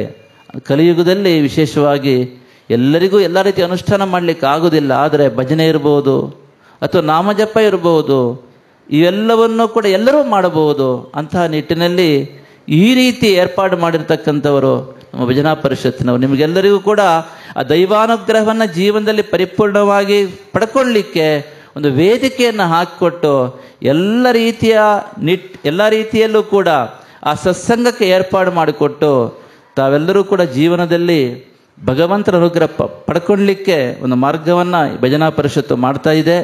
ಆದ್ದರಿಂದ ಜೀವನ ಎನ್ನುವುದು ಜೀವ ಮತ್ತು ಜಗತ್ತನ್ನು ನಿಯಂತ್ರಿಸತಕ್ಕಂತಹ ಆ ಈಶ್ವರನಿಗೆ ನಾವು ಸಮರ್ಪಣೆ ಮಾಡ್ತಕ್ಕಂಥ ಪೂಜೆ ಆಗಬೇಕು. ಯಾಕೆ ಪ್ರತಿ ಕ್ಷಣವೂ ನಾವು ಹೇಳಿದ್ವಲ್ಲ, ಒಂದು ಸಣ್ಣ ಉಪಕಾರ ಮಾಡಿರ್ತಕ್ಕಂತಹ ಒಬ್ಬ ಅಮ್ಮನಿಗೆ ನಾವು ಥ್ಯಾಂಕ್ಸ್ ಹೇಳ್ತೇವೆ. ಪ್ರತಿ ಕ್ಷಣವೂ ಪ್ರತಿನಿತ್ಯವೂ ನಾವು ಕೊನೆಯ ಗಳಿಗೆವರೆಗೆ ಈ ಪಂಚ ಉಪಪ್ರಾಣಗಳು ಮಹಾಪ್ರಾಣದಲ್ಲಿ ಲೀನವಾಗಿ ಪ್ರಾಣೋತ್ಕ್ರಮಣವಾಗುತ್ತಲ್ಲ, ಅಲ್ಲಿವರೆಗೆ ಪ್ರತಿ ಕ್ಷಣವೂ ಗಾಳಿ, ನೀರು, ಸಸ್ಯ ಎಲ್ಲ ಕೊಟ್ಟಿದ್ದಾನೆ. ವಿಜ್ಞಾನಗಳ ಸೃಷ್ಟಿ ಅಲ್ಲ ಅದು, ನಾವು ಬರೋಕ್ಕಿಂತ ಮೊದಲಿತ್ತು ಇಲ್ಲೇ. ಆದ್ದರಿಂದ ಅದನ್ನೆಲ್ಲ ಕೊಟ್ಟಿರ್ತಕ್ಕಂಥ ದೇವರಿಗೆ ನಾವು ಪ್ರತಿನಿತ್ಯವೂ ಕೂಡ ಧನ್ಯವಾದಗಳನ್ನು ಹೇಳಲೇಬೇಕು. ದೊಡ್ಡವ್ರು ದೊಡ್ಡ ಸಹಾಯ ಮಾಡಿರ್ತಾರೆ, ನಾವೇನು ಕೊಡೋಕ್ಕಾಗತ್ತೆ? ಒಂದು ಸಣ್ಣ ಹೂವು ಹಣ್ಣು ಇಟ್ಕೊಂಡು ಹೋಗ್ತೇವೆ. ಅವರಿಗೆ ಹೂವು ಹಣ್ಣು ಅವರಿಗೆ ಬೇಕಾ? ಕೋಟಿ ಕೋಟಿ ಕೋಟಿ ಅವರಲ್ಲಿ ಇರುತ್ತೆ. ದೊಡ್ಡ ಮನುಷ್ಯನ ಕೊಳ್ಳಿ ನಿಮ್ಗೆ ಉಪಕಾರ ಮಾಡಿರ್ತಾರೆ, ನೀವೇನು ಅವ್ರಿಗೆ ಹೇಗೆ ಸಹಾಯ ಮಾಡುವುದು ಅಂತ ಹೇಳಿದರೆ, ನಿಮ್ಮ ಶುದ್ಧ ಹೃದಯವನ್ನು ಅವರಿಗೆ ನೀವು ತೆರೆದಿಡಬೇಕು, ತೋರ್ಪಡಿಸಬೇಕು, ಅವರಿಗೆ ತೋರಿಸ್ಬೇಕು. ಆ ಭಾವನೆ ತೋರಿಸ್ಲಿಕ್ಕಾಗಿ ನೀವು ಹೂವು ಹಣ್ಣು ಹಿಡ್ಕೊಂಡು ದೊಡ್ಡವರ ದರ್ಶನಕ್ಕೆ ಹೋಗ್ತೀರಿ. ಹಾಗೆಯೇ ದೇವರಿಗೆ ನೀವು ಅದು ಕೊಡೋದು ಇದು ಕೊಡೋದು ಅಲ್ಲ, ಎಲ್ಲವೂ ಒಂದೇ, ಕೊಡೋದೇನೋ. ಆದರೆ ಏನು ಮಾಡಬೇಕು? ಮನಪೂರ್ವಕವಾಗಿ ಅಚಲವಾದ ಶ್ರದ್ಧೆಯಿಂದ, ದೃಢವಾದ ನಂಬಿಕೆಯಿಂದ, ಪರಿಶುದ್ಧವಾದ ಭಕ್ತಿಯಿಂದ ಪ್ರತಿನಿತ್ಯವೂ ಪರಮಾತ್ಮನ ಸ್ಮರಣೆ ಮಾಡೋದಿದೆಯೇ ನೋಡಿ, ಅದೇ ನಿಜವಾದ ಧನ್ಯವಾದಗಳನ್ನು ದೇವರಿಗೆ ಅರ್ಪಿಸುವ ಮಾರ್ಗವಾಗಿದೆ. ಅದೇ ಜಪ. ಜಪ ಯಾಕೆ ಮಾಡಬೇಕು? ನಿಮ್ಮ ಮಕ್ಕಳು ಕೇಳ್ತಾರೆ, ಅಮ್ಮ ಜಪ ಮಾಡೋದು ಯಾಕೆ ಅಂತ ಅವ್ರಿಗೆ ಹೇಳಿ.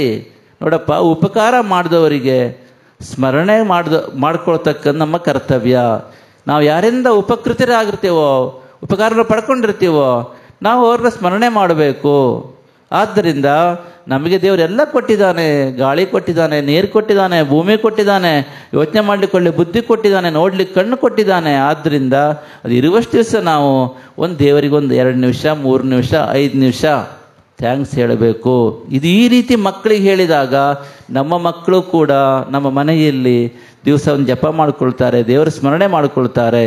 ಆದ್ದರಿಂದ ಈ ರೀತಿ ಭಾರತೀಯ ಸಂಸ್ಕೃತಿ ಜೀವ ಮತ್ತು ಜಗತ್ತನ್ನು ನಿಯಂತ್ರಿಸ್ತಕ್ಕಂಥ ಈಶ್ವರನಿಗೆ ಪ್ರತಿಯೊಬ್ಬ ಮನುಷ್ಯನು ಆಭಾರಿಯಾಗಿರುವುದರಿಂದ ಪ್ರತಿನಿತ್ಯವೂ ಕೂಡ ನಾವು ಭಗವಂತನ ಸ್ಮರಣೆ ಮಾಡಬೇಕು ಅಂತ ಹೇಳ್ತಾ ಇದೆ. ಅಷ್ಟೇ ಅಲ್ಲ, ನಮ್ಮ ಬದುಕೆ ಆ ಭಗವಂತನಿಗೆ ಪೂಜೆ ಆಗುವ ರೀತಿಯಲ್ಲಿ ಇರಬೇಕು. ಯಾಕೆ ಅಂತ ಕೇಳಿದರೆ, ಶಾಸ್ತ್ರ ಹೇಳ್ತಾ ಇದೆ, ಶಿವಪೂಜೆ ಮಹಾಶಿವರಾತ್ರಿ ದಿವಸ ಮಾತ್ರ ಮಾಡುವುದಲ್ಲ, ಅಥವಾ ಬೆಳಗ್ಗೆ ರುದ್ರಾಭಿಷೇಕ ಮತ್ತೊಂದು ಪ್ರತಿನಿತ್ಯ ಮಾಡುವುದು ಅಲ್ಲ. ಅಷ್ಟು ಸಾಲದು. ಮಾಡಿದರೆ ನಿಜವಾದ ಶಿವಪೂಜೆ ಯಾವುದು ಅಂತ ಕೇಳಿದರೆ, ಸಂತೋಷಂ ಜನಯೇತ್ ಪ್ರಾಜ್ಞಃ ತದೇವ ಶಿವಪೂಜನಂ. ಅಂದರೆ ನಾವು ಇನ್ನೊಬ್ಬರಿಗೆ ಸಂತೋಷವನ್ನು ಉಂಟು ಮಾಡುವ ರೀತಿಯಲ್ಲಿ ಬದುಕಿದಾಗ, ಪ್ರತಿ ಕ್ಷಣವೂ ಕೂಡ ಜೀವನದಲ್ಲಿ ನಮ್ಮ ದೈಹಿಕ ಶಕ್ತಿಯನ್ನು, ಮಾನಸಿಕ ಶಕ್ತಿಯನ್ನು, ಬೌದ್ಧಿಕ ಶಕ್ತಿಯನ್ನು, ಆತ್ಮಶಕ್ತಿಯನ್ನು ನಾವು ಪರರ ಹಿತಕ್ಕಾಗಿ ಉಪಯೋಗಿಸಿದಾಗ, ಕನಿಷ್ಠ 4 ಜನರ ಬದುಕಿಗೆ ಬೆಳಕಾಗುವಂತೆ ನಾವು ಬಾಳಿದಾಗ ನಮ್ಮ ಬದುಕೇ ಶಿವಪೂಜೆ ಆಗುತ್ತೆ. ಅದಾಗಬೇಕು. ಇವತ್ತು ಬದುಕು ಶಿವಪೂಜೆ ಆಗಬೇಕು. ನಮ್ಮ ಧರ್ಮದ ಸಂಘಟನೆ ಮತ್ತು ಸಂರಕ್ಷಣೆಗಾಗಿ, ನಮ್ಮ ಸಂಸ್ಕೃತಿಯ ಆ ಒಂದು ಮಹೋನ್ನತಿಗಾಗಿ, ನಮ್ಮ ದೇಶದ ನಿಜವಾದ ರೀತಿಯ ಅಭಿವೃದ್ಧಿಗಾಗಿ ನೀವೆಲ್ಲರೂ ಕೂಡ ಈ ಒಂದು ನಿಟ್ಟಿನಲ್ಲಿ ನಿಮ್ಮ ಕಾಯೇನ ವಾಚ ಮನಸ್ಸನ್ನು ನಾವು ಹೇಳ್ತೇವೆ, ಆ ರೀತಿಯಲ್ಲಿ ನಿಮ್ಮ ದೈಹಿಕ ಶಕ್ತಿಯನ್ನು, ಮಾನಸಿಕ ಶಕ್ತಿಯನ್ನು, ಬೌದ್ಧಿಕ ಶಕ್ತಿಯನ್ನು ಸದ್ವಿನಿಯೋಗ ಮಾಡಬೇಕಾಗಿದೆ. ಆಗ ಬದುಕೇ ಶಿವಪೂಜೆ ಆಗಬೇಕು. ನಾವು ಪರರಿಗೆ ವೈಯಕ್ತಿಕ ಉನ್ನತಿ, ಕುಟುಂಬದ ಕ್ಷೇಮ, ಸಮಾಜದ ಹಿತ, ದೇಶದ ಅಭಿವೃದ್ಧಿ, ವಿಶ್ವದ ಕಲ್ಯಾಣ, ಈ 5 ಅಂಶಗಳನ್ನ ಸಾಧಿಸುವುದರ ಮೂಲಕ ನಮ್ಮ ಬದುಕೇ ಶಿವಪೂಜೆ ಆಗುವಂತೆ ಮಾಡಿದಾಗ ನಾವು ಮಹಾಶಿವರಾತ್ರಿಯ ಸಮಯದಲ್ಲಿ ಮಾಡ್ತಕ್ಕಂಥ ಶಿವಪೂಜೆಗೆ ನಿಜವಾದ ರೀತಿಯಲ್ಲಿ ಅರ್ಥ ಬರ್ತದೆ. ಆದ್ದರಿಂದ ಈ ವರ್ಷದಲ್ಲಿ 3 ದಿನಗಳ ನಾವು ಏನು ಶಿವಾರಾಧನೆ ವಿಶೇಷವಾಗಿ ಮಾಡಿದ್ದೇವೆ, ಮೊನ್ನೆ ಶಿವರಾತ್ರಿ ಮಾಡಿದ್ದು, ನಿನ್ನೆನೂ ಕೂಡ ಪ್ರದೋಷ ಪೂಜೆ ಎಲ್ಲ ವಿಶೇಷವಾಗಿ ಎಲ್ಲ ಮಾಡ್ಕೊಂಡಿದ್ದೇವೆ. ಇವತ್ತು ಅಮಾವಾಸ್ಯೆ ಪೂಜೆ ಇದೆ. ಹೀಗೆ 3 ದಿನ ಮಾಡಿರ್ತಕ್ಕಂತಹ ಈ ಪೂಜೆಯಿಂದ ನಾವು ಪ್ರೇರಣೆ ಪಡ್ಕೊಂಡು ನಿತ್ಯವೂ ಕೂಡ ವರ್ಷ ಪೂರ್ತಿ ನಮ್ಮ ಬದುಕೆ ಆ ಭಗವಂತನಿಗೆ ಪೂಜೆ, ಶಿವಪೂಜೆ ಆಗುವಂತೆ ಬಾಳಬೇಕು. ಹೇಗೆ ಬಾಳಬೇಕು ಅಂತ ಕೇಳಿದರೆ, ನಮ್ಮ ಚಿಂತನೆಗಳ ಮೂಲಕ, ನಮ್ಮ ಮಾತುಗಳ ಮೂಲಕ, ನಮ್ಮ ಕೆಲಸಗಳ ಮೂಲಕ ಪರರಿಗೆ ಸಂತೋಷವನ್ನು ಉಂಟು ಮಾಡುವಂತೆ ನಾವು ಬಾಳಬೇಕು. ನಮ್ಮಿಂದ ಯಾರಿಗೆ ನೋವಾಗಬಾರ್ದು. ಮನೇಲೇ ಇರಬಹುದು, ಅಪ್ಪ ಅಮ್ಮ ಅಜ್ಜ ಅಜ್ಜಿ ಅತ್ತ ಸೊಸೆ ಎಲ್ಲ ಇರ್ತಿರಲ್ವಾ.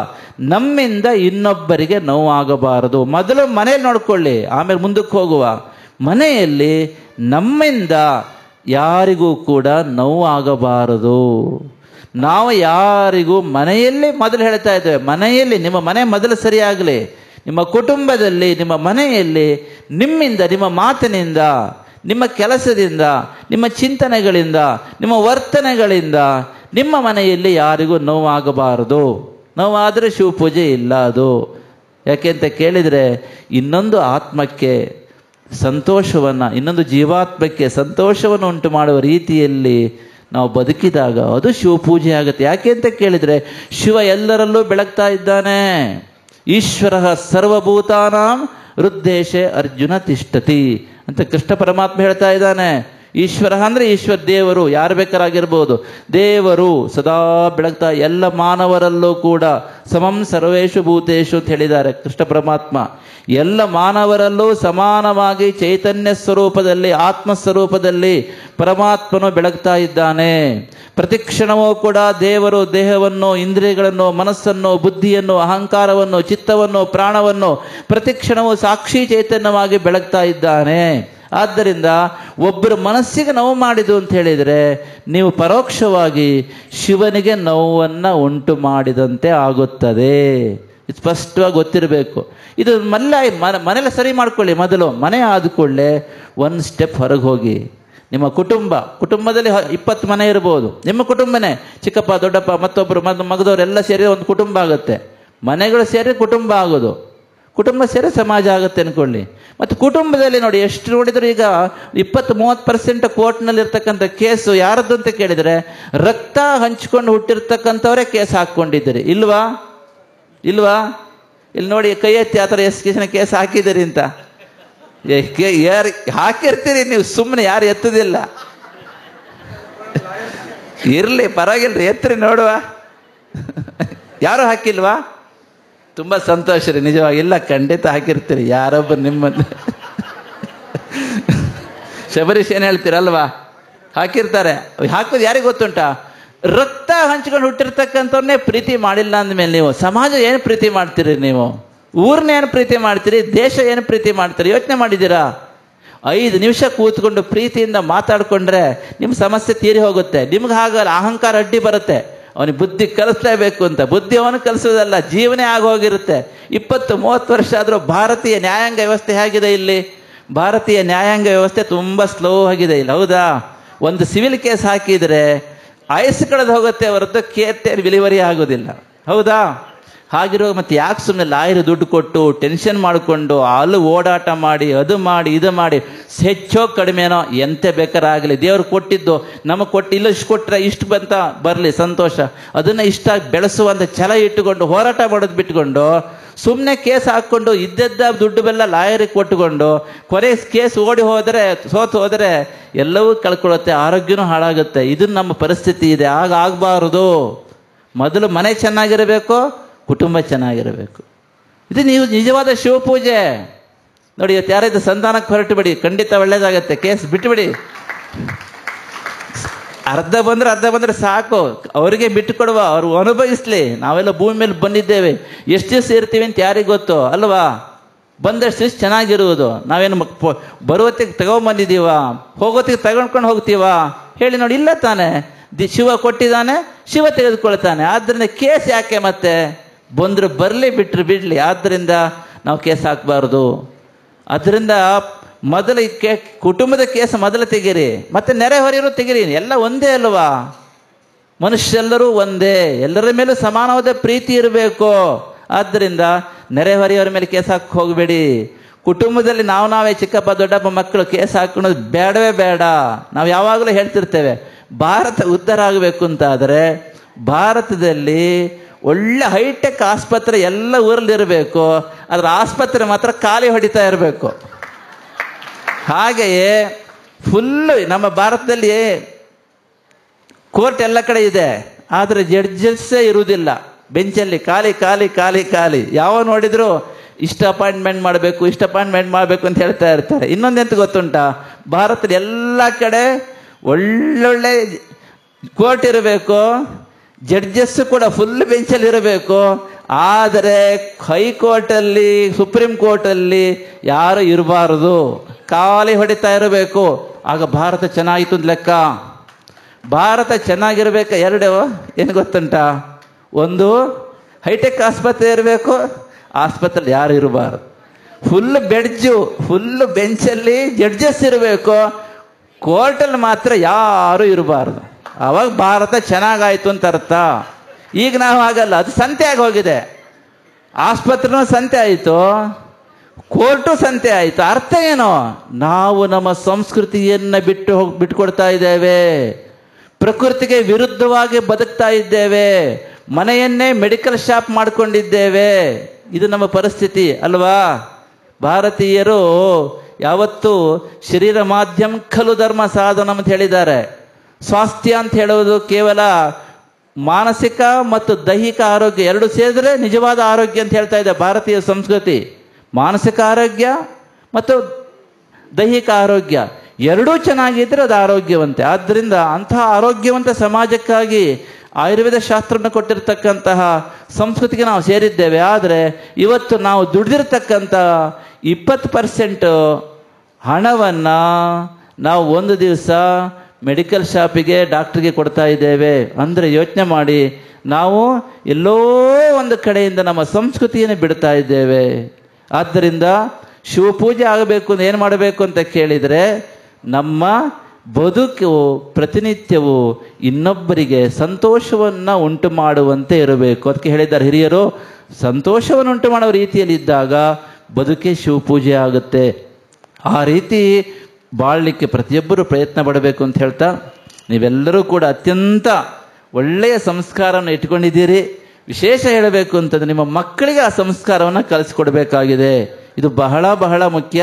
ಇನ್ನು 20-30 ವರ್ಷಗಳಲ್ಲಿ ಇದೇ ರೀತಿ ಇಲ್ಲಿ ಕೂತ್ಕೊಂಡು ಎಲ್ಲರೂ ಆ ಶಿವಪಂಚಾಕ್ಷರಿ ಸಮಯ ಹೋಮ ಮಾಡಿಕೊಂಡು ಎಲ್ಲರೂ ಕೂತ್ಕೊಂಡು ಆ ಶಿವಾರಾಧನೆ ಮಾಡಬೇಕು ಅಂತಾದರೆ, ನೀವು ನಿಮ್ಮ ಮಕ್ಕಳಿಗೆ ಮೊಮ್ಮಕ್ಕಳಿಗೆ ವಿಶೇಷವಾಗಿರ್ತಕ್ಕಂತಹ ನಿಟ್ಟಿನಲ್ಲಿ ಭಾರತೀಯತೆಯನ್ನು, ಭಾರತೀಯ ಸಂಸ್ಕಾರವನ್ನು ವೈಜ್ಞಾನಿಕ ತಳಹದಿಯ ಮೇಲೆ ಕಲಿಸಿಕೊಡಬೇಕು. ನಾವು ಸಾಗ್ತಾ ಇದ್ದೇವೆ, 21ನೇ ಶತಮಾನದಲ್ಲಿದ್ದೇವೆ. ನಾವು ನಮ್ಮಲ್ಲಿ ಅನೇಕರಿಗೆ what the difference between faith and superstition, we don't know that. ಮೂಢನಂಬಿಕೆ ಮತ್ತು ನಂಬಿಕೆಗೆ ಇರ್ತಕ್ಕಂಥ ವ್ಯತ್ಯಾಸವೇ ನಮ್ಮ ಮಕ್ಕಳಿಗೆ ನಾವು ಹೇಳಿಕೊಟ್ಟಿಲ್ಲ. ನಂಬಿಕೆ ಅಂದರೆ ಏನು, ಮೂಢನಂಬಿಕೆ ಅಂದರೆ ಏನು ನಮ್ಮ ಮಕ್ಕಳಿಗೆ ಗೊತ್ತೇ ಇಲ್ಲ ಅದು. ಆದ್ದರಿಂದ ವೈಜ್ಞಾನಿಕ ತಳಹದಿಯ ಮೇಲೆ ತತ್ವದ ಆಧಾರವನ್ನು ಇಟ್ಟುಕೊಂಡು ಇವತ್ತಿನ ದೇಶ ಕಾಲ ಪರಿಸ್ಥಿತಿಗೆ ತಕ್ಕಂತೆ ಆಚಾರ ವಿಚಾರಗಳನ್ನ, ಸಂಪ್ರದಾಯಗಳನ್ನು ಸಮನ್ವಯ ಮಾಡಿಕೊಂಡು ಮಾನವತ್ವದ ಚೌಕಟ್ಟಿನ ಅಡಿಯಲ್ಲಿ ನಾವು ನಮ್ಮ ಮಕ್ಕಳಿಗೆ ಇವತ್ತು ಬೋಧನೆ ಮಾಡಬೇಕಾಗಿದೆ. ಅಂತಹ ನಿಟ್ಟಿನಲ್ಲಿ ನೀವೆಲ್ಲ ಒಳ್ಳೆಯ ಸಂಸ್ಕಾರ ಕಲ್ತ್ಕೊಂಡಿದ್ದೀರಿ. ನಮಗೆ ನಿಮ್ಮ ಬಗ್ಗೆ ತುಂಬ ಹೆಮ್ಮೆ ಇದೆ. ನಾವು ಮತ್ತೆ ಹೇಳೋದೇನಂತ ಕೇಳಿದರೆ, ಇದೇ ಸಂಸ್ಕಾರವನ್ನು ನಿಮ್ಮ ಮಕ್ಕಳಿಗೆ ಮೊಮ್ಮಕ್ಕಳಿಗೆ ಕಲಿಸಿಕೊಡಬೇಕು. ಅವರಿಗೆ ಹೊರಗಡೆ ಬೇರೆ ಥರ ಸ್ಕೂಲಲ್ಲಿ ಈ ಥರ ಸಿಗೋದಿಲ್ಲ ಸಂಸ್ಕಾರ. ಅಷ್ಟೇ ಅಲ್ಲ, ನೀವೇನೋ ಒಂದು ಮಾತು ಹೇಳಲಿಕ್ಕೆ ಹೋದರೆ 4 ಪ್ರಶ್ನೆಗಳನ್ನ ಅವ್ರು ಕೇಳ್ತಾರೆ ನಿಮ್ಮ ಹತ್ರ. ಅದನ್ನು ನೀವು ಸಮರ್ಥವಾಗಿ ಅದಕ್ಕೆ ಉತ್ತರ ಕೊಡ್ತಕ್ಕಂತಹ ಜಾಣ್ಮೆಯನ್ನು ಮೈಗೂಡಿಸಿಕೊಂಡು ಅವರಲ್ಲೂ ಕೂಡ ಇರ್ತಕ್ಕಂಥ ಒಳ್ಳೆಯ ಮೌಲ್ಯಯುತವಾದ ಗುಣಗಳು ಉದ್ದೀಪನ ಆಗುವ ರೀತಿಯಲ್ಲಿ, ಜಾಗೃತ ಆಗುವ ರೀತಿಯಲ್ಲಿ ನೀವು ಅವರಿಗೆ ಸಂಸ್ಕಾರವನ್ನು ಕೊಡಬೇಕು. ಯಾಕೆಂದರೆ ವಿಜ್ಞಾನ ಎಷ್ಟು ಮುಂದುವರೆದರೂ ಕೂಡ ಮನುಷ್ಯನ ಹೃದಯದಲ್ಲಿ ಶ್ರೀಮಂತಿಕೆ ಇಲ್ಲ ಅಂತಾದರೆ ಅಂತಹ ವಿಜ್ಞಾನದಿಂದ ನಿಜವಾಗಿರ್ತಕ್ಕಂಥ ಶಾಂತಿ ಪ್ರಪಂಚದಲ್ಲಿ ಎಂದಿಗೂ ಸಿಗುವುದಿಲ್ಲ. ವಿಜ್ಞಾನಕ್ಕೂ ಅಥವಾ ಲೌಕಿಕ ಕಾನೂನಿಗೂ ಆಧ್ಯಾತ್ಮಿಕತೆಗೂ ಇರ್ತಕ್ಕಂಥ ವ್ಯತ್ಯಾಸ ಏನಂತ ಕೇಳಿದರೆ, ಆಧ್ಯಾತ್ಮಿಕತೆ ಎನ್ನುವುದು ಸರ್ವಕಾಲದಲ್ಲೂ ಕೂಡ ಮನುಷ್ಯನ ಲೌಕಿಕ ಉನ್ನತಿಯನ್ನು ಮತ್ತು ಪಾರಮಾರ್ಥಿಕ ಶ್ರೇಯಸ್ಸನ್ನು ಪರಿಪೂರ್ಣವಾಗಿ ಗಮನಿಸ್ತದೆ. ಆದರೆ ನಾವು ಈ ಕಾನೂನು ಏನು ಮಾಡ್ತೇವೆ, ಉದಾಹರಣೆಗೆ ಹೇಳಬೇಕು ಅಂತಾದರೆ, ಕಾನೂನು ಎನ್ನುವುದು ವ್ಯಕ್ತಿಯಲ್ಲಿ ಭಯವನ್ನು ಹುಟ್ಟಿಸಿ ತಪ್ಪುಗಳನ್ನು ಮಾಡದಂತೆ ತಡೀತದೆ. ಅರ್ಥ ಆಯ್ತಾ? ಕಾನೂನು ಏನು ಮಾಡುತ್ತೆ? ಕಾನೂನು ಯಾಕೆ ಬೇಕು ಅಂತ ಕೇಳ್ಬೋದು ನೀವು. ಕಾನೂನು ಯಾಕೆ ಬೇಕು ಅಂತ ಕೇಳಿದ್ರೆ, ಕಾನೂನು ಎನ್ನುವುದು ವ್ಯಕ್ತಿಯ ಅಂತಃಕರಣದಲ್ಲಿ ಭಯವನ್ನು ಹುಟ್ಟಿಸಿ ಆ ವ್ಯಕ್ತಿ ತಪ್ಪು ಮಾಡದಂತೆ ತಡೆಯುತ್ತದೆ. ಆದರೆ ಆಧ್ಯಾತ್ಮಿಕತೆ ಎನ್ನುವುದು ಆ ವ್ಯಕ್ತಿಯ ಅಂತಃಕರಣದಲ್ಲಿ ತಪ್ಪು ಮಾಡಬೇಕು ಎನ್ನುವ ಆಲೋಚನೆಯೇ ಬರದಂತೆ ಮಾಡುತ್ತದೆ. ಅರ್ಥ ಆಯ್ತಾ? ಇದು ಮಕ್ಕಳಿಗೆ ಹೇಳಬೇಕು. ಕಾನೂನಿಂದ ದೇಶ ಸಂಪದ್ಭರಿತವಾಗುವುದಿಲ್ಲ. You can cheat others but not yourself ಅಂತ ನಮಗೆ ಗೊತ್ತಿದ್ರೆ ಕಾನೂನಿನ ಅವಶ್ಯಕತೆನೇ ಇರುವುದಿಲ್ಲ. ಆದ್ದರಿಂದ ನಾವು ಹೃದಯ ಶ್ರೀಮಂತಿಕೆಯನ್ನು ಮಕ್ಕಳಲ್ಲಿ ಬೆಳೆಸಿದಾಗ ಮಾತ್ರ ಭಾರತ ಬಲಿಷ್ಠವಾಗುತ್ತೆ. ಭಾರತ ನಿಜವಾದ ಅರ್ಥದಲ್ಲಿ ಜಗದ್ಗುರು ಆಗುತ್ತೆ. ಭಾರತೀಯ ಸಂಸ್ಕೃತಿ ಆ ಮಹೋನ್ನತವಾಗಿರ್ತಕ್ಕಂಥ ಸ್ಥಾನಕ್ಕೆ ಏರ್ತದೆ. ಅದು ಆಗಬೇಕು ಅಂತಾದರೆ ಇವತ್ತಿನ ವೈಜ್ಞಾನಿಕ ಚಿಂತನೆಗೆ ಅನುಗುಣವಾಗಿ ಆಧ್ಯಾತ್ಮಿಕ ಮೌಲ್ಯಗಳನ್ನು ಸಮರ್ಥವಾಗಿ ಮಕ್ಕಳಿಗೆ ಹೇಳಿಕೊಡ್ತಕ್ಕಂಥ ನಿಟ್ಟಿನಲ್ಲಿ ನೀವೆಲ್ಲರೂ ಕೂಡ ನಿಮ್ಮ ಮಕ್ಕಳಿಗೆ ವಿಶೇಷವಾಗಿರ್ತಕ್ಕಂಥ ಮುತುವರ್ಜಿ ಕೊಟ್ಟು ಅದನ್ನು ಮಾಡಬೇಕಾಗಿದೆ. ಆ ನಿಟ್ಟಿನಲ್ಲಿ ನೀವೆಲ್ಲರೂ ಹೆಚ್ಚು ಕ್ರಿಯಾಶೀಲರಾಗಿ ಇದ್ರ ಬಗ್ಗೆ ಗಮನ ಕೊಡಬೇಕು. ಮಕ್ಕಳಿಗೆ ಅದರ ಅಗತ್ಯವನ್ನು ಹೇಳಿದಾಗ ಒಪ್ಪಿಕೊಳ್ತಾರೆ. ಆ ನಿಟ್ಟಿನಲ್ಲಿ ನೀವೆಲ್ಲರೂ ಕೂಡ ಈಗ ಹೇಗಿದ್ರು ನೋಡಿ, ಶಬರೀಶ್ ಅವರ ಈ ಸಲ ಇದು ಬಂತಲ್ಲ, ವಸಂತ ಶಿಬಿರ ಮಾಡ್ತಾ ಇದ್ದೀರಾ? ಮಾಡಿ. ಬಾಲ ಸಂಸ್ಕಾರ ಶಿಬಿರ ಮಾಡ್ತಾ ಇದ್ದಾರೆ. ಎಲ್ಲರನ್ನೂ ಸೇರಿಸಿ ನಿಮ್ಮ ಮಕ್ಕಳಿಗೆ ಆಮೇಲೆ ರಜೆ ಆಮೇಲೆ ಇರಲಿ. 10 ದಿವಸ ಶಿಬಿರ ಅಲ್ವಾ, ಕನಿಷ್ಠ ಒಂದು 500 ಜನ ಆಗಬೇಕು. ಏನು ವರ್ಷ ಎಷ್ಟು ಜನ ಆಗ್ತಾರೆ? 40-50 10 ಸಲ 10 ಪಟ್ಟು ಏರಬೇಕು ಈ ಸಲ. ಇವರೆಲ್ಲ ಮನಸ್ಸು ಮಾಡ್ತಾರೆ ಎಲ್ಲ. ಆಮೇಲೆ ಟ್ಯೂರ್ಗಿರೆಲ್ಲ ಹೋಗೋದು ಆಮೇಲೆ. ಮೊದಲು ಫಸ್ಟ್ 10 ದಿವಸ ಸಂಸ್ಕಾರ ಇರಲಿ. ಹೌದು, ರಜೆ ಬಂದ್ಕೂಡ ಎಲ್ಲೋ ಹೊರಡೋದಲ್ಲ. 10 ದಿವಸ ಸಂಸ್ಕಾರ ಕೊಟ್ಟು ಮತ್ತೆಲ್ಲ ನಿಮ್ಮ ಹಳ್ಳಿ ಮನೆಗೆ ಮತ್ತೊಮ್ಮೆ ಎಲ್ಲ ಕರ್ಕೊಂಡು ಹೋಗಿ ಈ ಒಂದು ಬೇಸಿಗೆಯ ರಜಾವಧಿಯನ್ನು ಇದಕ್ಕೆ ವಿನಿಯೋಗ ಮಾಡಿಕೊಳ್ಳಿ. ಯಾಕೆಂತ ಕೇಳಿದರೆ ಸಂಸ್ಕೃತಿ ಉಳಿಬೇಕು ಅಂತಾದರೆ ನಮ್ಮ ಮುಂಬರುವ ಜನಾಂಗದವರಿಗೂ ಅದನ್ನು ತಿಳಿ ಹೇಳ್ತಕ್ಕಂಥ ಅಗತ್ಯ ಇದೆ. ಆ ನಿಟ್ಟಿನಲ್ಲಿ ವಿಶೇಷ ಪ್ರಯತ್ನ ಆಗಲಿ ಅಂತ ಹೇಳ್ತಾ, ಇವತ್ತು ಅಂತಹ ಒಂದು ನಿಟ್ಟಿನಲ್ಲಿ ಬದುಕನ್ನು ಸಂಪೂರ್ಣವಾಗಿ ಸಮರ್ಪಣೆ ಮಾಡಿಕೊಂಡಿರತಕ್ಕಂಥ ಒಬ್ಬ ಮಹನೀಯರು ನಮ್ಮ ಅಪಾರಾಮ್ ಭಟ್ರು. ನಮ್ಮ ವೈದಿಕ ಸಂಸ್ಕೃತಿಗಾಗಿ, ಭಾರತೀಯ ಸಂಸ್ಕೃತಿಗಾಗಿ ತನ್ನ ಜೀವನವನ್ನೇ ಸಂಪೂರ್ಣವಾಗಿ ತ್ಯಾಗ ಮತ್ತು ಸಮರ್ಪಣಾ ಮನೋಭಾವದಿಂದ ಸಮರ್ಪಿಸಿಕೊಂಡಿರತಕ್ಕಂಥ ಒಬ್ಬ ಮಹನೀಯರು ಅವರು. ಅವರ ಸಂಸ್ಮರಣೆ ನಡೀತಾ ಇದೆ. ಸ್ಮರಣೆ ಅಂದರೆ ನೆನಪು ಮಾಡಿಕೊಳ್ಳುವುದು. ಸಂಸ್ಮರಣೆ ಹೃದಯದಿಂದ ನೆನಪು ಮಾಡಿಕೊಳ್ಳುವುದು. ತಲೆ ಹೃದಯ 2 ಇರ್ತದೆ ಮನುಷ್ಯನಿಗೆ. ತಲೆ ಹೇಳ್ದಂಗೆ ಕೇಳೋಕ್ಕೆ ಹೋಗಬೇಡಿ. ತಲೆ ಹೇಳ್ದಂಗೆ ಕೇಳೋಕ್ಕೂ ತಲೆ ಕೆಳಗಾಗತ್ತೆ. ಹೃದಯ ಹೇಳಿದಾಗ ಕೇಳಬೇಕು ಯಾವತ್ತಷ್ಟೇ. ಭಾವನೆಗಳು ಹುಟ್ಟುವ ಸ್ಥಳವೇ ಭಗವಂತನ ಆವಾಸ ಸ್ಥಾನ ಅಂತ ಹಿರಿಯರು ಹೇಳ್ತಾ ಇದ್ದಾರೆ. ಹೃದಯ ಯಾವತ್ತೂ ಸುಳ್ಳು ಹೇಳುವುದಿಲ್ಲ, ಮೋಸ ಮಾಡುವುದಿಲ್ಲ. ತಲೆ ಮೋಸ ಮಾಡ್ತಾ ಇರುತ್ತೆ. ಆದ್ದರಿಂದ ಸಂಸ್ಮರಣೆಯಿಂದ ಹೃದಯದಿಂದ ಸ್ಮರಿಸುವುದು. ಹೃದಯದಿಂದ ಸ್ಮರಿಸುವುದು ಅಂತಂದ್ರೇನು? ನಾವು ಒಂದಾಗಿ ಅವರವರ ಆತ್ಮದೊಟ್ಟಿಗೆ ಒಂದಾಗಿ ಸಂಪೂರ್ಣ ಮನಸ್ಸಿನಿಂದ ಇವತ್ತು ಆ ಸಂಸ್ಮರಣಾ ಕಾರ್ಯಕ್ರಮ ನಡೀತಾ ಇದೆ ಇಲ್ಲಿ. ಅಪಾರಾಮ್ ಭಟ್ರು ವಿಶೇಷವಾಗಿ ಈ ಒಂದು ಗಣಪತಿ ದೇವಸ್ಥಾನ ಕೇಂದ್ರವಾಗಿ ಇಟ್ಟುಕೊಂಡು ನಮ್ಮ ಶಿವಮೊಗ್ಗ ನಗರದಲ್ಲಿ, ವಿಶೇಷವಾಗಿ ಮಲೆನಾಡಿನ ಎಲ್ಲ ಪ್ರಾಂತ್ಯಗಳಲ್ಲೂ ಕೂಡ ನಮ್ಮ ಧರ್ಮದ ಒಂದು ಅಂತಃಸತ್ವವನ್ನು ಪ್ರತಿಯೊಂದು ಸಮುದಾಯಕ್ಕೂ ಅತ್ಯಂತ ಸಮರ್ಥವಾದ ರೀತಿಯಲ್ಲಿ ತಲುಪಿಸುತ್ತಾ ನಮ್ಮ ಭಾರತೀಯ ಸಂಸ್ಕೃತಿಯ ಔನ್ನತ್ಯಕ್ಕೆ ವಿಶೇಷವಾಗಿರ್ತಕ್ಕಂಥ ಕೊಡುಗೆಯನ್ನು ಅವರು ಕೊಟ್ಟಿದ್ದಾರೆ. ಆದರೆ ದೇವರ ಚಿತ್ತ ಸ್ವಲ್ಪ ಬೇಗ ಕರೆಸ್ಕೊಂಡಿದ್ದಾರೆ ದೇವರು. ಆದರೆ ವ್ಯಕ್ತಿಯಾಗಿ ಅವರು ನಮ್ಮೊಟ್ಟಿಗೆ ಇರಬಹುದು. ಆದರೆ ಶಕ್ತಿಯಾಗಿ ಪ್ರೇರಣೆಯನ್ನು ನೀಡ್ತಕ್ಕಂತಹ ಚೈತನ್ಯವಾಗಿ ಪ್ರತಿಯೊಬ್ಬರಲ್ಲೂ ಇದ್ದಾರೆ. ಆದ್ದರಿಂದ ಅವರ ಪ್ರೇರಣೆಯ ಬದುಕು ಇವತ್ತು ಈ ಕಾರ್ಯಕ್ರಮಕ್ಕೆ ನಾಂದಿ ಹಾಡಿದೆ. ಇವತ್ತು 2ನೇ ವರ್ಷ, ಹೋದ ವರ್ಷ ಕೂಡ ನಾವು ರಾಮಾನುಗ್ರಹ ಪ್ರಶಸ್ತಿಯನ್ನೊಬ್ಬ ಮಹನೀಯರಿಗೆ ಕೊಟ್ಟಿದ್ದು. ಇವತ್ತು ಕೂಡ ಅಷ್ಟೇ ಒಂದು ಮಹತ್ವದಲ್ಲಿ ವಿಶೇಷವಾಗಿ ಶಿವಮೊಗ್ಗ ನಗರದಲ್ಲಿ, ಈ ಶಿವಮೊಗ್ಗ ಜಿಲ್ಲೆಯಲ್ಲಿ, ವಿಶೇಷವಾಗಿ ಕರ್ನಾಟಕದಲ್ಲಿ ನಮ್ಮ ಸಂಸ್ಕೃತಿ, ನಮ್ಮ ಧರ್ಮದ ಬಗ್ಗೆ ವಿಶೇಷವಾಗಿರ್ತಕ್ಕಂಥ ಛಾಪನ್ನು ಮೂಡಿಸಿರ್ತಕ್ಕಂಥವರು ನಮ್ಮ ಈಶ್ವರಪ್ಪನವರು. ರಾಜಕೀಯ ಏನೇ ಇರಲಿ, ಆದರೆ ಧರ್ಮದ ಬಗ್ಗೆ ಬಂದಾಗ, ಸಂಸ್ಕೃತಿಯ ಬಗ್ಗೆ ಬಂದಾಗ ಅಷ್ಟೇ ಧೈರ್ಯದಿಂದ ನಮ್ಮ ಸಂಸ್ಕೃತಿಯನ್ನು, ನಮ್ಮ ಧರ್ಮದ ಆಚಾರ ವಿಚಾರಗಳನ್ನು, ನಮ್ಮ ಮೌಲ್ಯಗಳನ್ನು ಸದಾ ಎತ್ತಿ ಹಿಡಿಯುತ್ತಾ ಎಲ್ಲರ ಒಂದು ಕಣ್ಮಣಿಯಾಗಿ ಇವತ್ತು ಈಶ್ವರಪ್ಪನವರು ಕರ್ನಾಟಕದಲ್ಲಿ ಕೆಲಸ ಮಾಡ್ತಾ ಇದ್ದಾರೆ. ಅಂಥವರನ್ನು ಅವರು ನಮ್ಮ ಕಾಂತೇಶ್ವರು ಹೇಳಿದ ರೀತಿಯಲ್ಲಿ ಅಪಾರಾಂಭಟ್ರು ಮತ್ತು ಈಶ್ವರಪ್ಪನವರು ಗಳಸ್ಯ ಕಂಠಸ್ಯ, ಎರಡು ದೇಹ ಒಂದು ಆತ್ಮದಂತೆ ಇದ್ದವರು. ಆದ್ದರಿಂದ ಅವರ ಒಂದು ಅತ್ಯಂತ ಸ್ನೇಹ ಸಂಬಂಧ, ಆತ್ಮೀಯ ಸಂಬಂಧ ಕಳೆದ ಅನೇಕ ದಶಕಗಳಿಂದ ನಿರಂತರವಾಗಿ ಒಂದೇ ರೀತಿ ನಡ್ಕೊಂಡು ಬರ್ತಾ ಇತ್ತು. ಅದರ ಕಾಲಕ್ರಮದಲ್ಲಿ ಹೀಗಾಯಿತು, ನಮ್ಮ ಅಪಾರಾಂಭಟ್ರು ಎಲ್ಲರನ್ನು ಅಗಲಿ ಹೋಗಿದ್ದಾರೆ.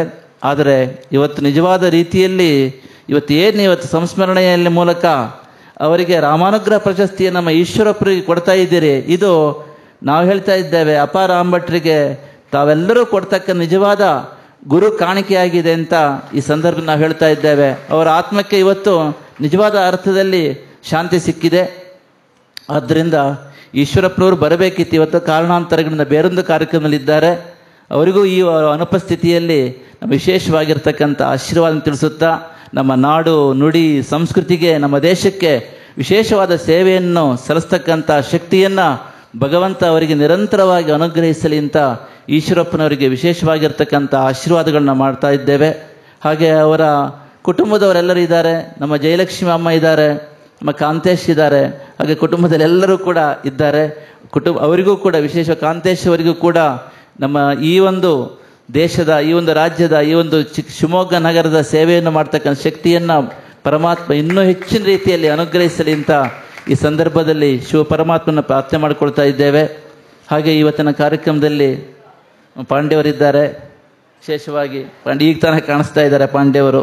ಇವತ್ತಿನ ಕಾರ್ಯಕ್ರಮ ಆಯೋಜನೆ ಮಾಡಿರ್ತಕ್ಕಂಥ ಎಲ್ಲರಿಗೂ ಕೂಡ ಭಜನಾ ಪರಿಷತ್ತಿನ ಅಧ್ಯಕ್ಷರಾಗಿರ್ತಕ್ಕಂಥ ಶಬರೀಶ್ ಅವರಿಗೆ, ಹಾಗೆ ನಮ್ಮ ಅರ್ಚಕ ಪರಿಷತ್ತಿನ ಅಧ್ಯಕ್ಷರು ಶ್ರೀಪತಿ ಭಟ್ರ, ಯಾರು ಅಧ್ಯಕ್ಷರು? ಶ್ರೀಪತಿ ಭಟ್ರು ಅಧ್ಯಕ್ಷರು. ಈಗ ವಿನಾಯಕ ಬಾಯರಿದ್ದಾರೆ, ಎಲ್ಲಿ ಬರಲಿಲ್ವಾ? ಇಲ್ಲ.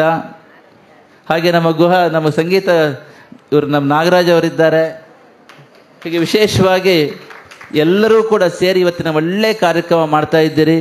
ಶಿವಮೊಗ್ಗದಲ್ಲಿ ನಮ್ಮ ಸಂಸ್ಕೃತಿ, ಹಾಗೆ ನಮ್ಮ ಧಾರ್ಮಿಕ ಮೌಲ್ಯಗಳು ಇವೆಲ್ಲವೂ ಕೂಡ ಇಷ್ಟು ಮಟ್ಟಿಗೆ ಜಾಗೃತ ಆಗಿದೆ ಅಂತಂದರೆ ಇವರೆಲ್ಲರ ಕೊಡುಗೆ. ಭಜನಾ ಪರಿಷತ್ ಇರಬಹುದು, ಅರ್ಚಕ ಪರಿಷತ್ ಇರಬಹುದು, ಅಥವಾ ಸಂಸ್ಕಾರ ಪ್ರತಿಷ್ಠಾನದವರು ಇರಬಹುದು. ಇವರೆಲ್ಲರೂ ಕೂಡ ವಿಶೇಷವಾಗಿ ಈ ಒಂದು ನಿಟ್ಟಿನಲ್ಲಿ ತೊಡಗಿಸ್ಕೊಂಡಿದ್ದಾರೆ. ಈ ಶುಭ ಸಂದರ್ಭದಲ್ಲಿ ತಾವೆಲ್ಲರೂ ಕೂಡ ಉಪಸ್ಥಿತರಿದ್ದು ಆ ಪಂಚಾಕ್ಷರಿ ಮಹಾಮಂತ್ರವನ್ನು ನಿತ್ಯವೂ ಪಠಿಸುತ್ತಾ ಇವತ್ತಿನ ಒಂದು ಕಾರ್ಯಕ್ರಮದಲ್ಲಿ ಪಾಲ್ಗೊಂಡಿದ್ದೀರಿ. ತಮಗೆಲ್ಲರಿಗೂ ಕೂಡ ಶಿವಪರಮಾತ್ಮನ ಅನುಗ್ರಹ ಸಂಪೂರ್ಣವಾಗಿರಲಿ. ನೀವೆಲ್ಲರೂ ಕೂಡ ಅಷ್ಟೇ ನಮ್ಮ ಭಾರತೀಯ ಸಂಸ್ಕೃತಿಯ ವಾರಸುದಾರರಾಗಿದ್ದೀರಿ. ಆದ್ದರಿಂದ ಭಾರತೀಯ ಸಂಸ್ಕೃತಿಯ ನೋಡಿ, ಒಂದು ಸಂಸ್ಕೃತಿ ಏಕರೂಪದ ಸಂಸ್ಕೃತಿಯಾಗಿದ್ದರೆ ಅದನ್ನು ಒಬ್ಬ ಅವತಾರ ಪುರುಷರು, ಒಬ್ಬರು ಮಹಾತ್ಮರು, ಅಥವಾ ಒಬ್ಬರು ಜಂಗಮರು, ಅಥವಾ ಒಬ್ಬರು ಆಚಾರ್ಯರು, ಅಥವಾ ಒಬ್ಬರು ಗುರುಗಳು ಅದನ್ನ ನಿಯಂತ್ರಿಸಿ, ನಿರೂಪಿಸಿ, ನಿರ್ವಹಿಸಬಹುದಾಗಿತ್ತು. ತಿಳ್ಕೊಳ್ಳಿ, ಒಂದು ಸಂಸ್ಕೃತಿ ಏಕರೂಪದ ಸಂಸ್ಕೃತಿಯಾಗಿದ್ದರೆ ಅದನ್ನು ಒಬ್ಬರು ಯಾರೇ ಇರ್ಬೋದು, ಅವತಾರ ಪುರುಷರಿರ್ಬೋದು, ಅಥವಾ ಜಂಗಮರಿರ್ಬೋದು, ಮಹಾತ್ಮರಿರ್ಬೋದು, ಆಚಾರ್ಯರಿರ್ಬೋದು, ನಿಯಂತ್ರಿಸಬಹುದಾಗಿತ್ತು. ಆದರೆ ನಮ್ಮ ಭಾರತೀಯ ಸಂಸ್ಕೃತಿ ಹಾಗಲ್ಲ, ವೈವಿಧ್ಯಮಯವಾಗಿದೆ. ಇಲ್ಲಿ ಅನೇಕ ಮತಗಳಿದೆ, ಪಂಥಗಳಿದೆ, ಸಿದ್ಧಾಂತಗಳಿದೆ, ಸಂಪ್ರದಾಯಗಳಿದೆ, ಸಾವಿರಾರು ಸಮುದಾಯಗಳಿದೆ. ಆದ್ದರಿಂದ ವಿವಿಧತೆಯಲ್ಲಿ ಏಕತೆಯನ್ನು ಬೋಧಿಸ್ತಕ್ಕಂಥ ಸಂಸ್ಕೃತಿ ನಮ್ಮದಾಗಿದ್ದರಿಂದ ನಮ್ಮ ಸಂಸ್ಕೃತಿಯ ಸಂರಕ್ಷಣೆ ಹೇಗಾಗತ್ತೆ ಅಂತ ಕೇಳಿದ್ರೆ, ಏಕತೆಯನ್ನು ಬೆಳೆಸುವ ಒಕ್ಕೂಟದ ವ್ಯವಸ್ಥೆಯಿಂದ ಮಾತ್ರ ಭಾರತೀಯ ಸಂಸ್ಕೃತಿಯನ್ನು ಸಂರಕ್ಷಿಸಬಹುದು. ಆದ್ದರಿಂದ ಏಕತೆಯನ್ನು ಬೆಳೆಸುವ ಒಕ್ಕೂಟದ ವ್ಯವಸ್ಥೆಯ ಅಡಿಯಲ್ಲಿ ನೀವೆಲ್ಲರೂ ಹೃದಯದಿಂದ ಒಂದಾಗಿ ಪರಸ್ಪರ ಪ್ರೀತಿ ವಿಶ್ವಾಸಗಳಿಂದ, ಸ್ನೇಹ ಸೌಹಾರ್ದಗಳಿಂದ, ಶಾಂತಿ ಸಮಾಧಾನಗಳಿಂದ ಬಾಳಬೇಕು. ಆ ನಿಟ್ಟಿನಲ್ಲಿ ಆ ರೀತಿ ಪರಿಪೂರ್ಣವಾಗಿ ಬಾಳ್ತಕ್ಕಂಥ ಶಕ್ತಿಯನ್ನು ಶಿವ ಪರಮಾತ್ಮ ನಿಮಗೆಲ್ಲರಿಗೂ ಸಂಪೂರ್ಣವಾಗಿ ಅನುಗ್ರಹಿಸಲಿ ಅಂತ ಹೇಳ್ತಾ, ನಿಮಗೂ ನಿಮ್ಮ ಸಮಸ್ತ ಕುಟುಂಬಕ್ಕೂ ಭಗವಂತನ ಅನುಗ್ರಹ ನಿರಂತರವಾಗಿರಲಿ ಅಂತ ಮತ್ತೊಮ್ಮೆ ಮತ್ತೊಮ್ಮೆ ಶಿವ ಪರಮಾತ್ಮನಲ್ಲಿ ಪ್ರಾರ್ಥನೆ ಮಾಡಿಕೊಂಡು ಎಲ್ಲರಿಗೂ ಶುಭವಾಗಲಿ ಅಂತ ಹೇಳಿ ಈ ಒಂದು ಆಶೀರ್ವಚನವನ್ನು ಸಮಾಪ್ತಿಗೊಳಿಸ್ತಾ ಇದ್ದೇವೆ. ವಿಶೇಷವಾಗಿ ನಮ್ಮ ಅಪಾರಾಮ್ ಭಟ್ರ ಅಮ್ಮನ ಇದ್ದಾರೆ, ವಿಜಯಲಕ್ಷ್ಮಿ ಅಮ್ಮನವರಿದ್ದಾರೆ, ಅವರ ಸುಪುತ್ರರು ಸುಮುಖರಿದ್ದಾರೆ. ಅವರು ಕೂಡ ನೋಡಿ, ಅಪ್ಪ ಕೊಟ್ಟಿರ್ತಕ್ಕಂಥ ಮಾರ್ಗದಲ್ಲಿ, ಅಪ್ಪ ತೋರಿಸಿರ್ತಕ್ಕಂಥ ಮಾರ್ಗದಲ್ಲಿ ಮಗನೂ ಕೂಡ ಅಷ್ಟೇ ನಿಷ್ಠೆಯಿಂದ ಅದನ್ನು ಮುಂದುವರಿಸ್ಕೊಂಡು ಬರ್ತಾ ಇದ್ದಾರೆ. ಅವರಿಗೂ ಮತ್ತೊಮ್ಮೆ ಅವರ ಸಮಸ್ತ ಅಪಾರಾಮ್ ಭಟ್ರ ಸಮಸ್ತ ಕುಟುಂಬಕ್ಕೆ ಮತ್ತೊಮ್ಮೆ ವಿಶೇಷವಾಗಿರ್ತಕ್ಕಂಥ ಆಶೀರ್ವಾದಗಳನ್ನ ತಿಳಿಸ್ತಾ ಇದ್ದೇವೆ. ಎಲ್ಲರಿಗೂ ಶುಭವಾಗಲಿ. ಓಂ ತತ್ಸತು. ಸರ್ವೇ ಜನಾಃ ಸುಖಿನೋ ಭವಂತು, ಲೋಕಾಃ ಸಮಸ್ತಾಃ ಸುಖಿನೋ ಭವಂತು. ಜೈ ಶ್ರೀ ನರಸಿಂಹ.